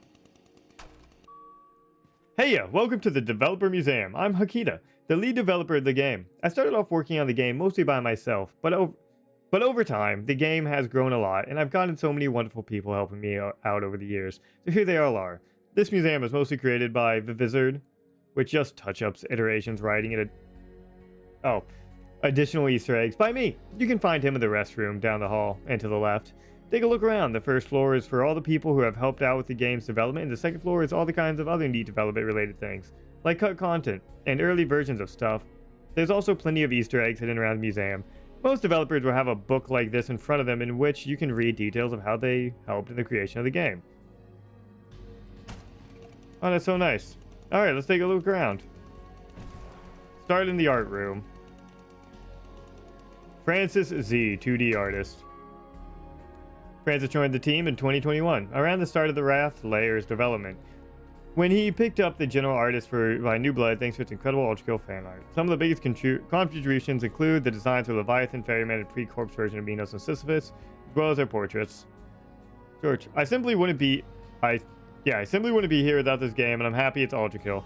Thank you, Hakita, the rest of the dev team, and everyone in New Blood for being such a great people who always support what I do. Special thanks and all that. Beautiful. Okay, then we can go down and around. Jericho Russ, 2D artist. Jericho joined the team in 2019, shortly before the original Prelude demo's release. He's responsible for many of the game's character designs and most of his weapon designs, as well by all the level textures for layers 2 and 4. 2 through 4, and some of the textures for Wrath. Some of the biggest contributions include all this stuff. Hi, thank you to the rest of the dev team and you guys for enjoying what we create. I've met many wonderful people through Ultrakill's development, and hope to continue doing so. Shout out to XX Big and Luvoid.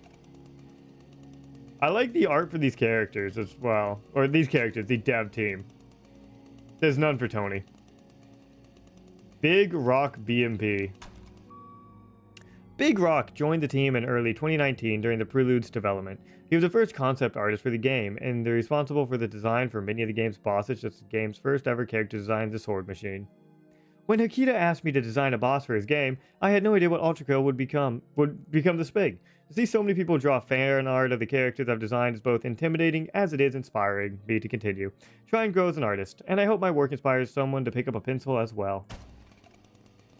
Then we have Maximilian Ovesen, the UI artist. Maximilian joined the team in 2018, early in the game's development. He's responsible for the weapon icons used in the UI, the game over skull animation, as well as the game's logo. I'm proud to have played a small role in creating Ultrakill, and grateful for the opportunity to be part of this game. Thank you for having me, and thank you all for the players for your support. Next we have Victoria Holland, the lead 3D artist. Victoria joined the team in early 2020, late into the Limbo Layers development. She started off working alongside Sam from Act 2 onwards. She's been responsible for all 3D models in the game, with the only exception of the Sisyphean Insurrectionist. She also handles the programming of all shaders and almost all graphical systems and optimizations. Some of the biggest contributions include art, programming, level design, many other models, programming, and programming.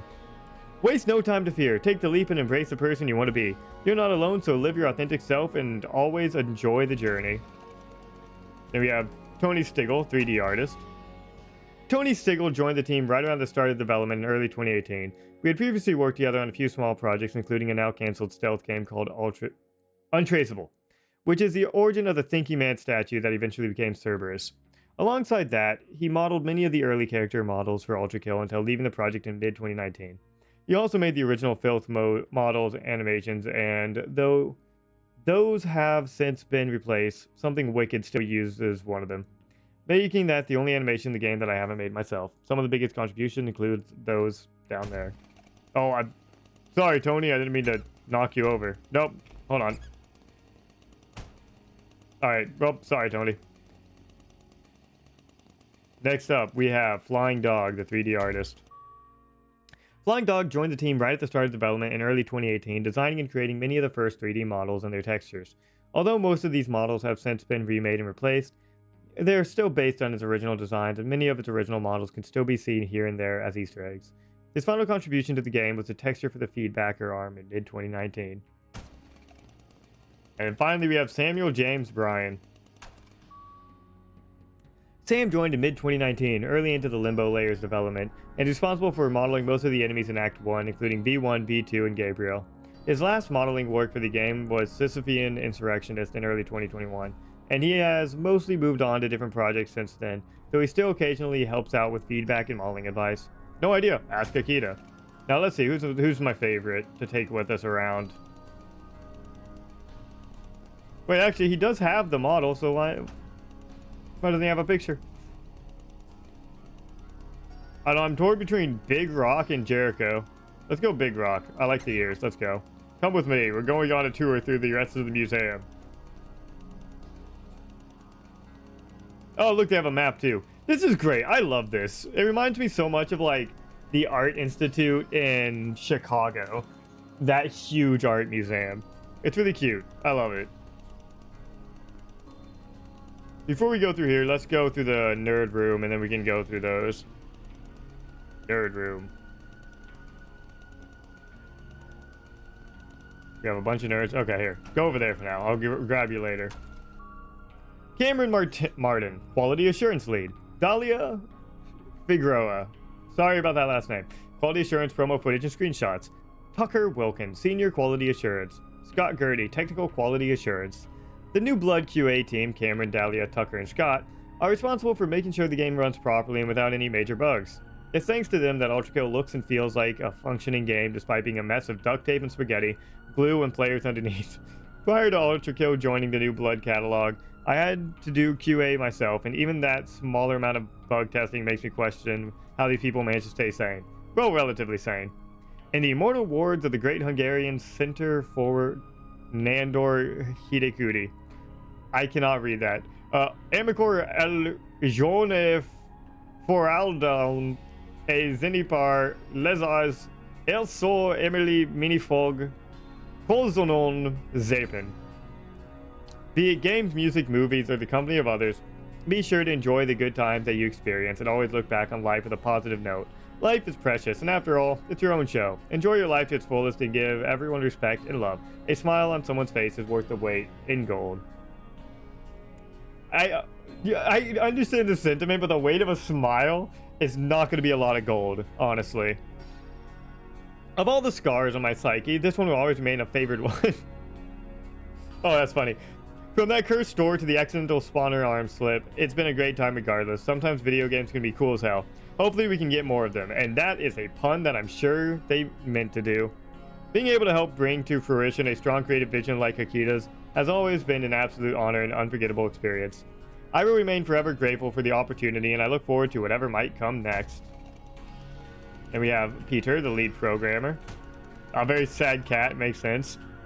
Peter has already started helping out with programming in late 2019, but was officially added to the team in early 2020 thanks to his Ultrakill mods and an early attempt at a custom level system. He's responsible for most advanced programming in the game, such as systems like cheats, cybergrind patterns, and subtitles. He also created the entirety of the sandbox and 5S with only minor aesthetic touch-ups from me. Basically, if you look at the game's code and see anything that's actually done well, it's probably by him. True. And then we have Hectech, a programmer. Hectech was brought onto the team temporarily in early 2022 and full-time in 2023 thanks to her experience and skills in making mods for Ultrakill.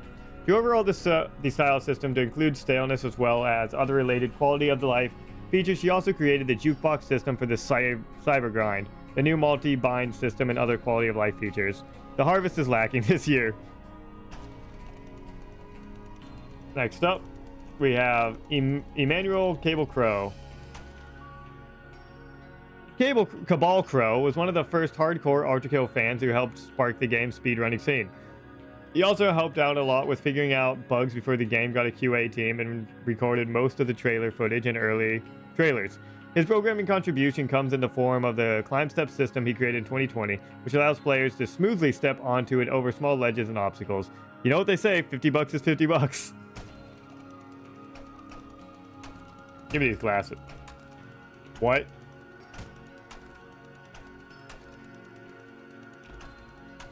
I don't think that's how it's supposed to work, but anyway.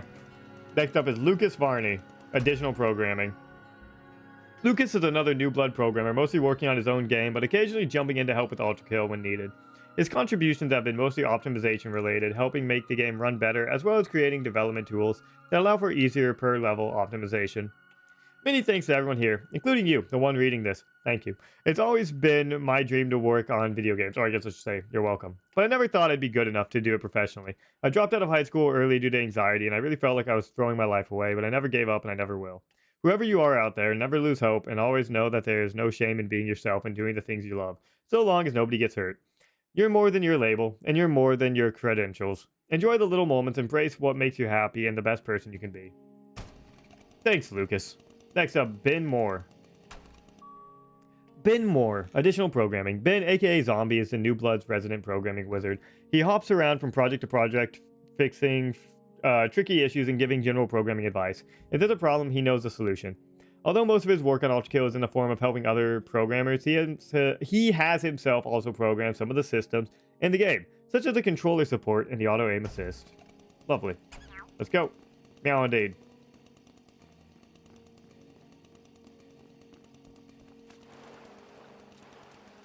Ah, beautiful. Then we have Dave Austry, CEO of New Blood Interactive.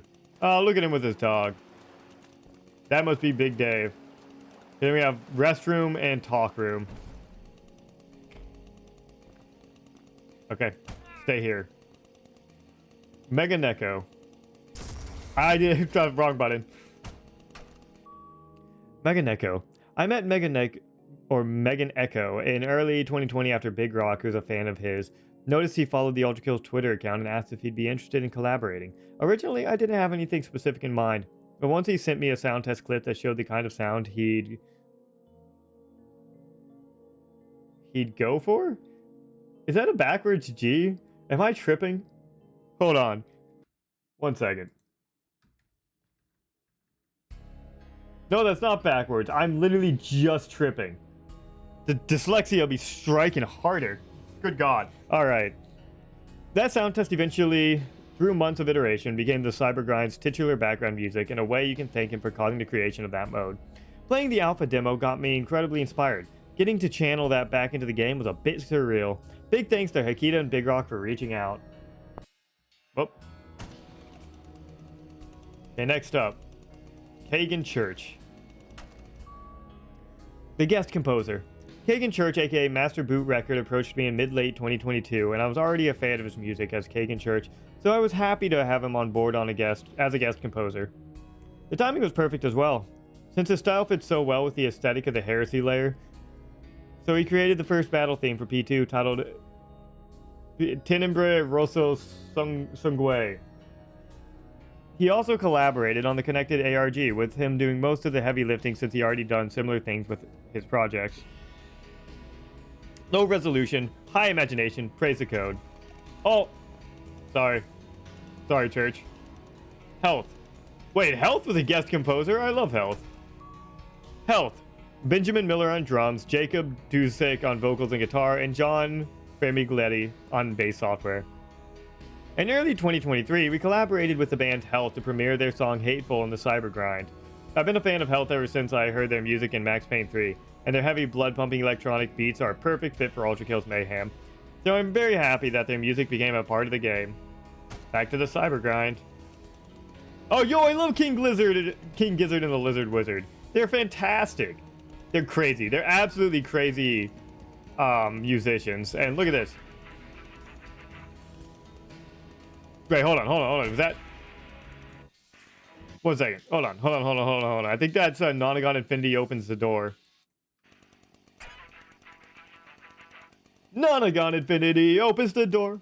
Wait for the answer to open the door. Nonagon Infinity opens the door. That's fantastic. You're coming with me. You are the Lizard Wizard. We can go back and turn on the music, though. What at like 40? Anyway. King Gizzard and the Lizard Wizard. Great band. I love King Gizzard. Stu McKenzie, Ambrose Kinney Smith, Joey Walker, Cook Craig, Lucas Harwood, Michael Canova, and Eric Moore. King Gizzard and the Lizard Wizard is at this point a band that needs no introduction, having over the years become a legendary force in the underground rock scene. When their album Petro Draconic Apocalypse, great album too, released in 2023, I felt it would be perfect fit for Ultrakill's combat. Me and Dave both love their music, so we had a hard time agreeing on which song to include. In the end, we decided to just go for it and add all 3 of the songs we discussed. Robot, Stop! From Nonagon Infinity, The Dripping Tap from Omnium Gatherum, and Supercell from aforementioned Petro Draconic Apocalypse. Look, if you see this and you have not listened to King Gizzard, stop what you're doing, listen to King Gizzard, listen to Nonagon Infinity. It is amazing. They're an amazing band. Their shit is crazy. Of course, by the time we actually managed to get their songs in, they already released another 2 albums. Yeah, because they're insane. Since the band has 6 members, plus a 7th from around the time of Robot Stop, we elevated to instead including a plushification of the lizard from the cover of Petro Draconic Apocalypse as a stand-in for the entire band. True. Nonagon Infinity opens the door.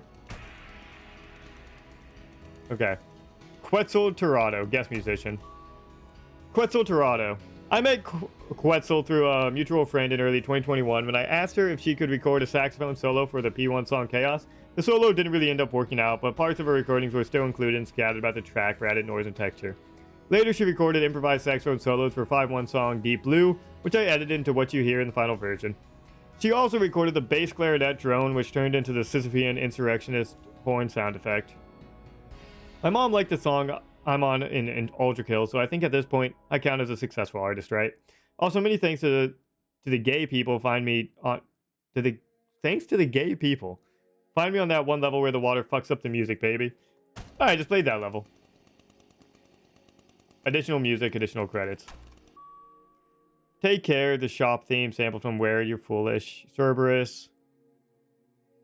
Oh, there's a lot. 7th Symphony, Second Moment, I love that one. Win.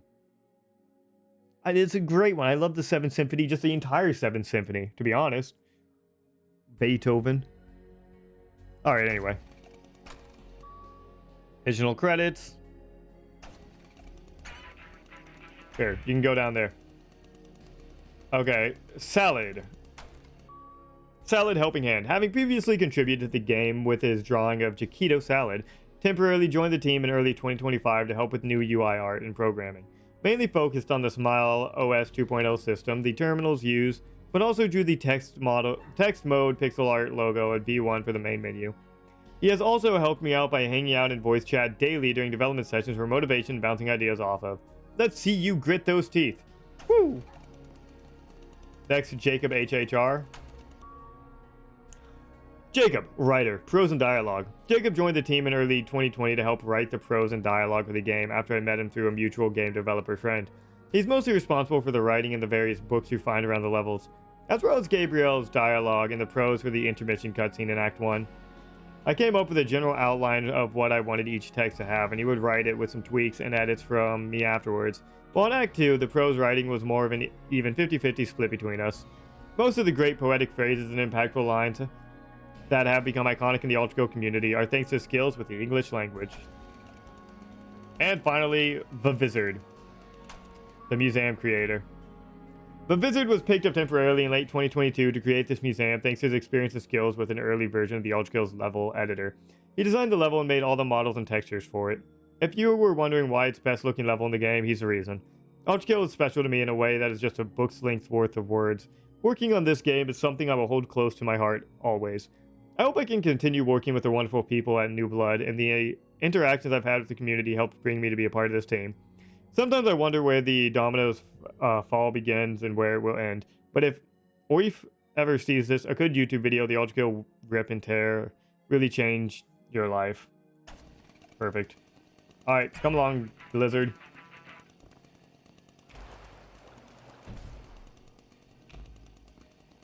Alright, stay here. Oh, spoiler. I guess I won't click that then for now. Then we have Joy Young and Mandalore. Oh, I like Mandalore.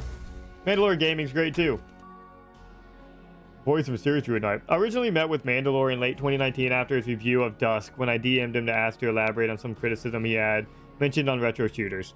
At the time, Ultrakill was just a small no-name project, but he still took the time to not only write an in-depth reply, but also to play Ultrakill's demo and give very useful feedback for it. As thanks for his help, I wanted to make a little joke boss fight featuring him and Joy based on some in-jokes from their Mystery of the Druid stream. Using clips from his iReview as his voice lines, once he saw the boss he offered to not only re-record those lines, but also record completely new ones with Joy, which they improvised together. Also, Mandalore played the Aztec Death Whistle on the 7-1 track. That's pretty funny. Visit me in the tombs with piped-in music. How classy, thanks for playing. Here for a good time, not a bad time. That's pretty cool. Then we have Giovanni Matrigano, voice of Gabriel. Giovanni Matrigano. Giovanni originally approached me offering his talents in late 2019, but we didn't start working together until mid-late 2020, a bit less than a week before the game came out in early access. Despite the short time frame, he knocked it out of the park, not only defining and solidifying Gabriel's character and voice, but also delivering fantastic performances that managed to capture both his visceral intensity and the subtler nuances of his internal world. Since then, he was only gotten better, and I'm very glad to work with someone who understands both my vision of the story and the character of Gabriel so well that he was able to improvise all of his taunts in Gabriel's first fight. He's a joy to work with and a dream of any overambitious indie developer like me. Can you write in it that I said thank you to gay people? Yeah. Yes, I can. I'll leave these, unfortunately. Well, actually, you know what? Stefani Wade, voice of Minos Prime. As with most people, I mainly knew Stefan Wade as the voice of Caleb from Blood, but hearing him as Nyarlathotep in Dusk made it clear that he still had the skills, so even before joining New Blood, I had already decided that I wanted Stefan to voice someone in Ultrakill. When time came to choose his voice for Minos Prime, the choice was obvious. Stefan was lovely to work with, and his voice tends to lend so much richness and character to Minos that I really can't imagine it any other way. And finally, Linval Brown, voice of Sisyphus Prime. I approached Linval in early 2023 after hearing his fantastic performance as a narrator in Disco Elysium, and feeling that his deep, textural voice would be perfect fit for King Sisyphus. He was a pleasure to work with and helped really make Sisyphus stand out in his own unique character. Lovely. Come along, King Gizzard. Does this door open?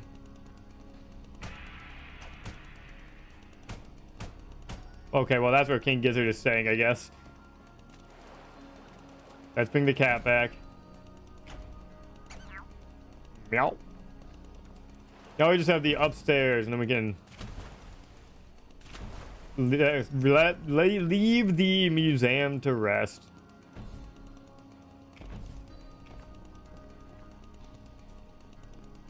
Oh, we got the enemies here.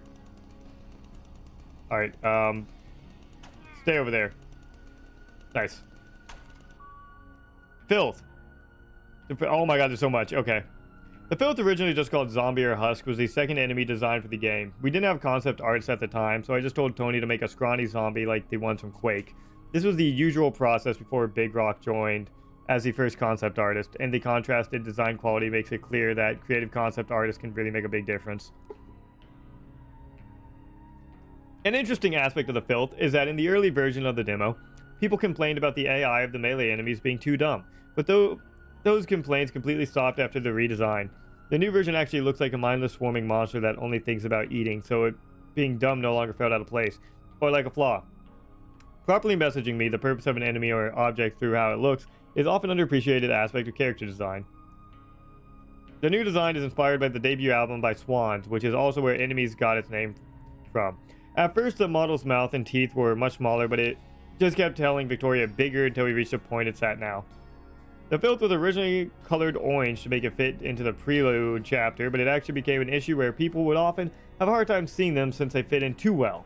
So their primary color swapped to be green instead.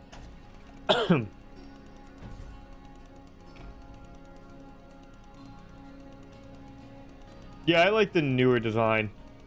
I can see, like, this feels... I don't know, this feels not right, but like this stands out. Like this... Okay, so I can't... This really stands out. Then we have these guys. Stray. The Stray was originally just called Projectile Zombie or Projectile Husk, and for one short period of time, Stalker. Though that name was then instead given to the enemy that it has it now. Tony was busy at the time, so I, with my limited Blender knowledge, just edited his original filth model to make the original version of the Stray, and then Flying Dog made the texture for it again. We didn't really have any concept art, so the texture was just based on a prompt, a skeleton with all the organs and meat still inside it, or something like that. The new version based on Jericho's design for the soldier still keeps the general idea, but execute it in a much less cartoony way. Yeah, I see it. It's definitely better too, like, yeah. I definitely see it. I think it's pretty good. This design is definitely better. What happened to me? I don't know. But there we go. On to the next one. This one, because if you notice, like, all the designs are really blocky in the beginning, and they've just improved on it a lot. Okay. Schism. The Schism, originally just called Super Projectile Zombie, is another edit of the original filth model. Tony and Flying Dog were both busy around the time, so this model didn't even get a unique texture. It's just the original filth texture without the original orange tint. The new version still uses the same skeleton and animations, which means the extra arms just flop around like a ragdoll since they have no animation data attached to them. The new design for the husks were drawn and modeled in a bit of a rush to get them done in time for the prelude facelift we were doing for the new version of the demo, after the game got picked up by New Blood, which meant the new designs only got one sketch from one angle each. This led to a funny incident where Sam, while making the model, misunderstood the sketch and thought that the head was just sticking out really far in front instead of being on the shoulder, which led to the first iteration of the model to look like a xenomorph. Very interesting. Yeah, you can see that this does just look like the original zombie, but with a long arm. And this is also... yeah. Very interesting looking. Okay, next.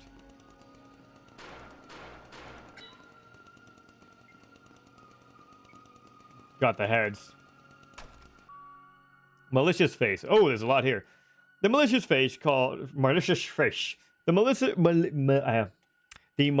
face called Spider in the game files, thanks to its transparent spider legs, was actually the first enemy to be designed for the game. Although iconic now, its design was supposed to be quite different originally, as I wanted a more stark and simplified look, but Flying Dog, only modeling as a hobby, had a hard time pulling it off without any concept art to aid him, so we eventually comprised with this version. This was back when I was stupidly ambitious and had no idea what I was doing, so there was a bunch of ideas thrown around that ended up not making it in. The mouth was supposed to move and open when firing, but the rig was buggy and we couldn't get it to work. The eyes were also originally separated from the main mesh, since I had the idea that it would be cool if you could shoot them out with a revolver for extra damage, or to cause the enemy to become blind and attack indiscriminately. Which sounds really cool in concept, but in execution would not only have been much too be too much complexity for an early enemy, but would also give them a hard counter that the player would always resort to, which I wanted to avoid, make the game more open to player expression. This was before Doom Eternal came out and had a big focus on weak points and hard counters. Another idea I had at the point was for there to be a hole in the back of its head, exposing the brain, allowing for nimble players to score big damage. But this also never materialized. Me coming up with all these dumb ideas often after the model was already done, but never committing to them, was very understandably frustrating to Flying Dog. The new model by Victoria is a beautiful, almost one-to-one recreation that manages to keep the iconic look while improving the visual quality while actually decreasing its resolution. Yeah, it's just kind of nice. I see it, yeah. They got like, I didn't realize this was like a brain on top.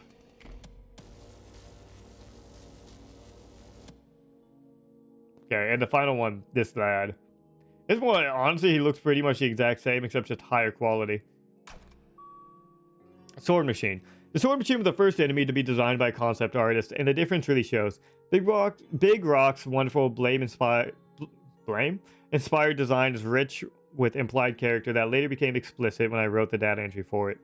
The original model, made by Tony Stigel, and textured by Flying Dog, unfortunately lost a lot of the nuances the original design had, but it fit the visual style of the game at the time, and we were all amateurs who didn't know how to do any better.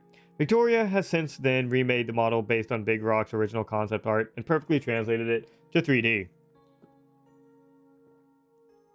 One of the earlier iterations of the Sword Machine's designs had gory human torso, as the enemies at the time were leaning more in the direction of Strogg-like human-machine hybrids before we had the setting, visual, language, and story properly figured out. Yeah. You can see it. I think this one's fine.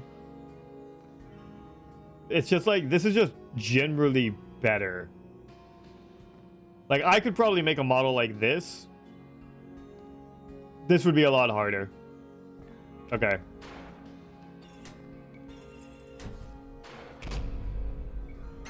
Come with me. Let's look around here before we go through there.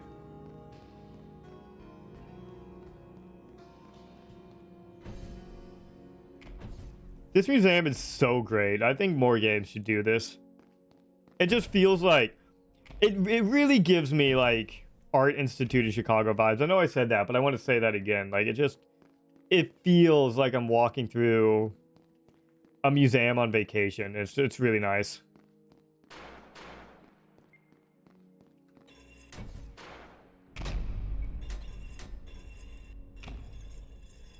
The slide is crazy. Can I slide up the stairs? Yeah, I can. A development history. This is like a little bit of an extra exhibit. Oh, is it a video? We also have out to the roof.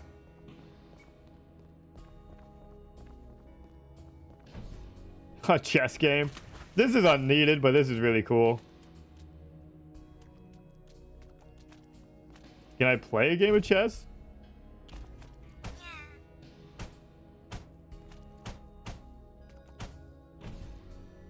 Alright, come with me.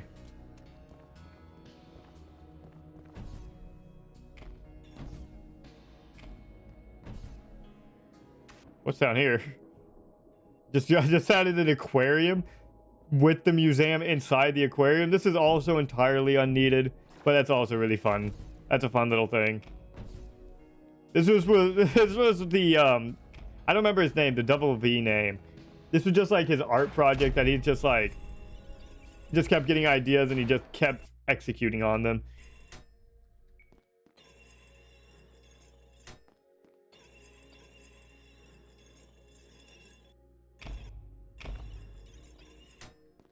Okay, let's watch the movie.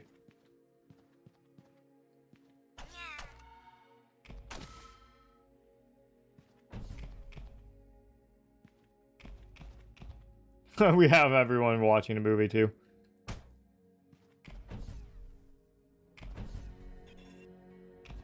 I guess it's not a movie, it's just the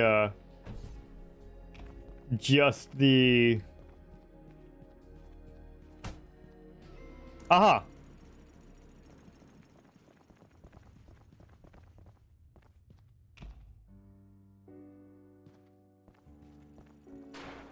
Hold on. There we go. Into the front row. Oh, I'm so sorry, guys.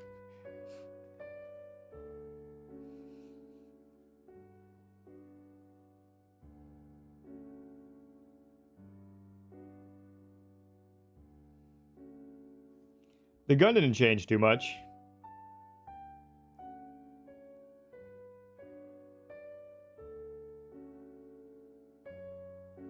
It seems to have gotten faster.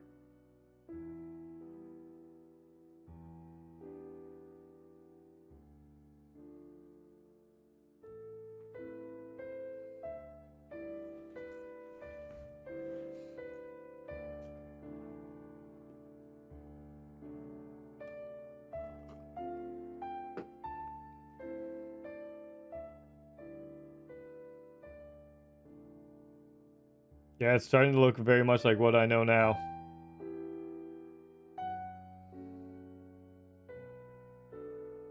Ultrakill.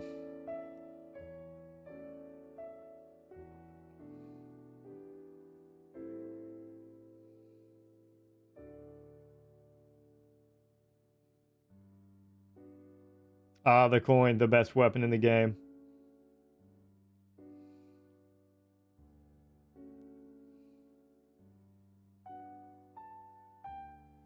Oh, the textures look nice. The texture overall is really nice. And then, I don't particularly want to be spoiled, but it's okay. They're not showing any of the bosses or anything. So I may or may not see some level and weapon stuff. Ah, the hideous mask.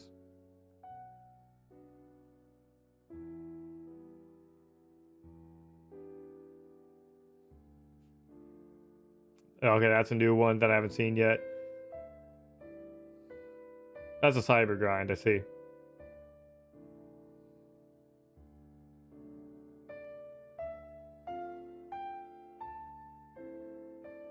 I don't know what that's about. Minecraft?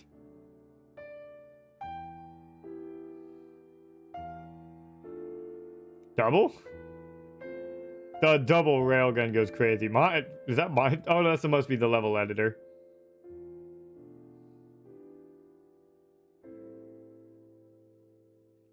That's something new that I haven't seen before yet. They're an underwater level?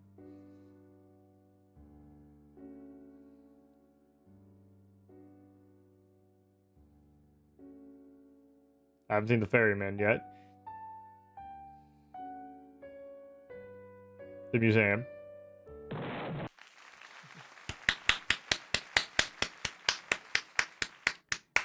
Oh, great. That was fantastic.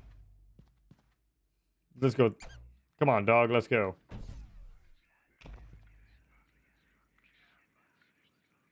It whispers things to me.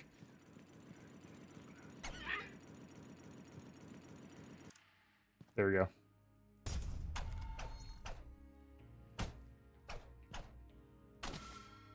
Come along, let's go. That was fun.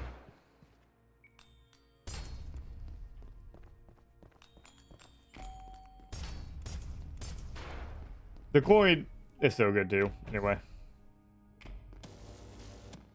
Also, I made a game like way back. We had way less time to do and way less people, and also no dedicated artists. But I made a game similar in concept and idea to Ultrakill way back. Ultrakill did much better, clearly. Let's start down here. Black hole cannon. a cut super weapon that was intended to work via a meter that got filled by killing enemies. It was made around early 2019, shortly after the addition of the shotgun, with the intent of it being introduced much later in the game. The player would have their choice of using their kill meter for a temporary buff, a la Devil Trigger from Devil May Cry, or a shot with a black hole cannon. The meter was scrapped due to all these kinds of mechanics, often leading to issues with hoarding and balancing, since encounters can't be balanced around whether or not the player has a meter, leading to battles being either too easy with the meter or too hard without it. Instead, the DT buff idea was turned into the dual wield power-up, which avoids that issue since the level designs controls when the player has access to it, and the black hole cannon's role became filled with the rail cannon, a lower commitment super weapon that is weak enough to not become an ace in the sleeve clutch for players to skip tricky encounters with, and usable enough often enough that a player doesn't feel a need to hoard it. Although the black hole cannon was incredibly powerful when it was originally made, since the only enemies in the game were basic husks, the game has grown far more chaotic and explosive since making it quite weak in comparison. I've kept its original power level for this museum version for the sake of an accurate portrayal, so if it seems weak, that's because it was just made for killing filth, strays, and schisms. The black hole cannon never got a visual design or model, hence why it's represented by a stretched out shotgun. This leads to many people thinking it was supposed to be a shotgun variation, but that was never the intent.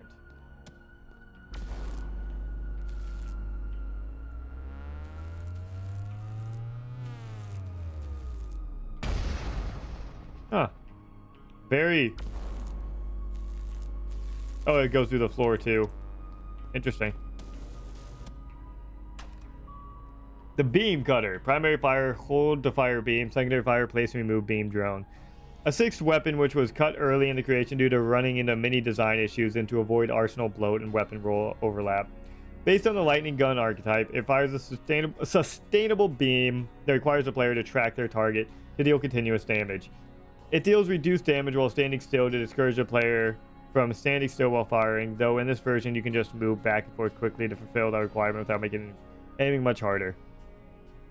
Sustained fire weapons are very difficult to make work well with Ultrakill's combat system, as proven by how many iterations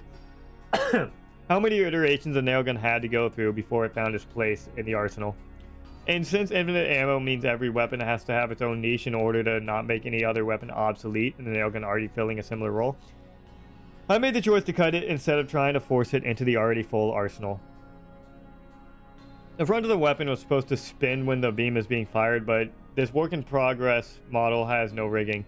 No sounds were implemented yet either, so it may seem quite weak in terms of feedback in comparison to the finished weapons. While I do like the weapon in concept, I do think it was the right call to cut it. I prefer a smaller arsenal where every weapon is distinct and useful over a larger arsenal where some of them become obsolete with the introduction of others. Yeah.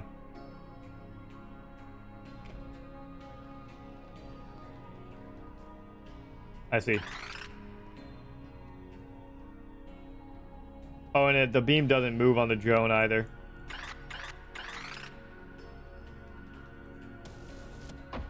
Oh, and it hurts you too, huh? At the end, we'll see what happens if you die. Revolver. These are so long. Okay. The first weapon, as well as the first model ever made for the game. As usual, there was no concept art, so the design was made up on the spot by Flying Dog based on a prompt from me. Victoria has since then remade the model and texture while keeping true to the original design, making for a straight visual upgrade. The revolver originally had different green and red variations. The old green variation was the ability to ricochet shots off of surfaces inspired by Revolver Ocelot. Unfortunately, while cool in concept, it was extremely unwieldy and awkward to use, requiring far too much setup and positioning to be used efficiently. Clashing hard with the game's fast pace, the idea of showing off marksmanship via ricocheting shots stayed, however, and was reinterpreted into the now iconic and far more useful coin version. Eventually, the surface ricocheting idea did get revisited and improved on with the sharpshooter's variation, which used heavy aim assist to make ricocheting easier, as well as giving them the shots other useful attributes that originally didn't have. The red variation was a dual-wield variation where the left revolver was firing with the primary fire and the right revolver with the secondary. As with the green variation, this was cool in concept, but mechanically it was very uninteresting beyond the initial novelty. I had some ideas on how to fix it, but I ended up scrapping it entirely instead, and since then the dual-wield idea has been reinterpreted into a much more fun and freeform dual-wield power. Yeah, it is just a straight visual upgrade. Look at that. We have the shotgun. As with the revolver, the shotgun was made by Flying Dog without concept art, and later remade by Victoria, keeping it faithful to the original design, while updating it to fit the game's new visual style better. The new version is lighter in color, since the original matte black style ended up being very muted due to the original game's vibrant coloring lighting. Though the people who preferred the old style can use the first color preset to get it back. The shotgun had some bouncing issues when it was originally added, since all enemies already died from just a couple of revolver shots, making the shotgun feel pointless in comparison, leading to a bad first impression. Eventually, I had the idea of changing the projectile code slightly, making it so shotgun projectiles don't get destroyed when hitting enemies that are already dead. This small change is really what opened the shotgun up, turning it from just a slow single target damage dealer into a chaotic weapon of mass destruction, making it useful against both tankier enemies as originally intended, as well as crowds of weaker enemies. Nope. And then we have, is this a nail gun? Yeah. The first weapon to be based on concept art drawn and designed by Jericho, as well as Flying Dog's final contribution to the game. The rougher, simpler original model still fit the visual style at the time, but since then the graphics have improved, making it stick out like a sore thumb, which was one of the primary reasons we wanted to redo the old weapon model, alongside the custom color system. The nail gun is probably the weapon that had to go through the most iteration before it finally found its place in the arsenal. In fact, it wasn't until the Sandbox update in summer 2021 that it finally really clicked in, meaning it took 2 years of constant tinkering and iteration to make an automatic weapon fit the Ultrakill arsenal. The biggest change was the change from the infinite ammo to recharging ammo, giving players more of a reason to switch away from it after a bit of use. But the change that finally made it to click was speeding up the equipping animation, which made switching it to combat more smoother, making it feel like an organic part of the weapon combo. Some scrapped ideas and versions include a high damage, slow recharge harpoon, and a version that allowed for firing both barrels simultaneously, increasing rate of fire at the cost of players' movement speed. The former eventually evolved into the magnet and the latter into the overheat, so despite how much things have changed, parts of the original still remain. It's not bad. I like it. It is a bit chunkier and clunkier, but I like both. They're both pretty good.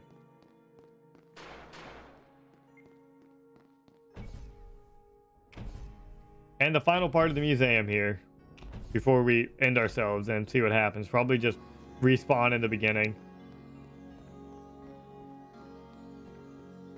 Just a nice little grotto. And what's that over there? I don't know.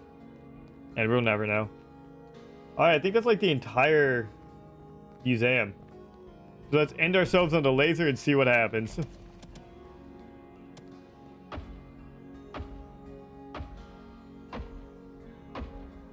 So long, museum.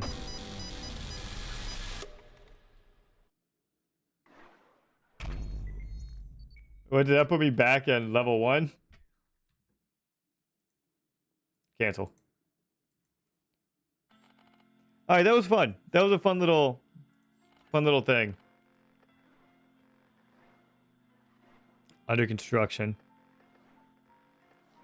Standard. Okay, so I don't know what these are. We are in Act 1. Act 1, and we are currently... yeah, we just finished Lust. Oh, you can see all of my friends as well.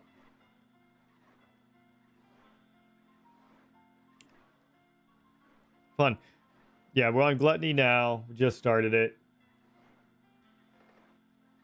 I think we'll play through Gluttony as well, but for right now, I'm going to take a quick break, run to the restroom, then we'll come back, and then we'll play through Gluttony, and then I'll probably end the stream. Depending on the boss. The boss, I might not finish too. So for now, I'll put you in BRB, and then we'll come back. Oh my god, are you serious? What was that? I'm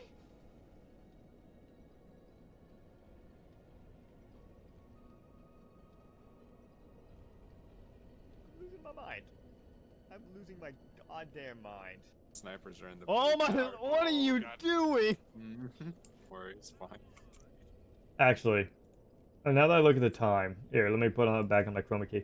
Now that I look at the time, I actually think I'm going to end it here because it's already 3 p.m. and I have a lot that I have to do since today's my day off.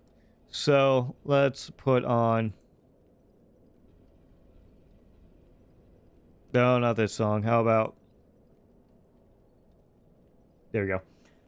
So, yeah, so I'm actually going to end the stream here because I have some stuff that I have to do first before tonight. So, we played for 2.4 hours. We got through the prelude in about half of Act 1. So it's not too bad. Great game. Explored the entire museum. That'll probably go up on my second channel as a little thing because it's pretty cool, pretty chill. But yeah, it's been a good time. Really enjoyed my time with it, and we'll be playing it again. Next stream will probably be back to either World of Horror or back to Kazan. We may or may not come back to World of Horror. I don't know. We'll see. Yeah, next stream will probably be back to Kazan because I would like to finish Kazan and get it out of the way so we can play AI Limit. It's driving me insane. I don't know. I would like to finish it. I don't want to just abandon it, but man, the game kind of drives me insane. So eventually we'll probably come back to Ultrakill, but this was a fun little look at it. And so now, as per usual, if you get to this part of the stream, hey, how's it going? I hope you had it. I hope you had a good time. And I'll see you all in the next one.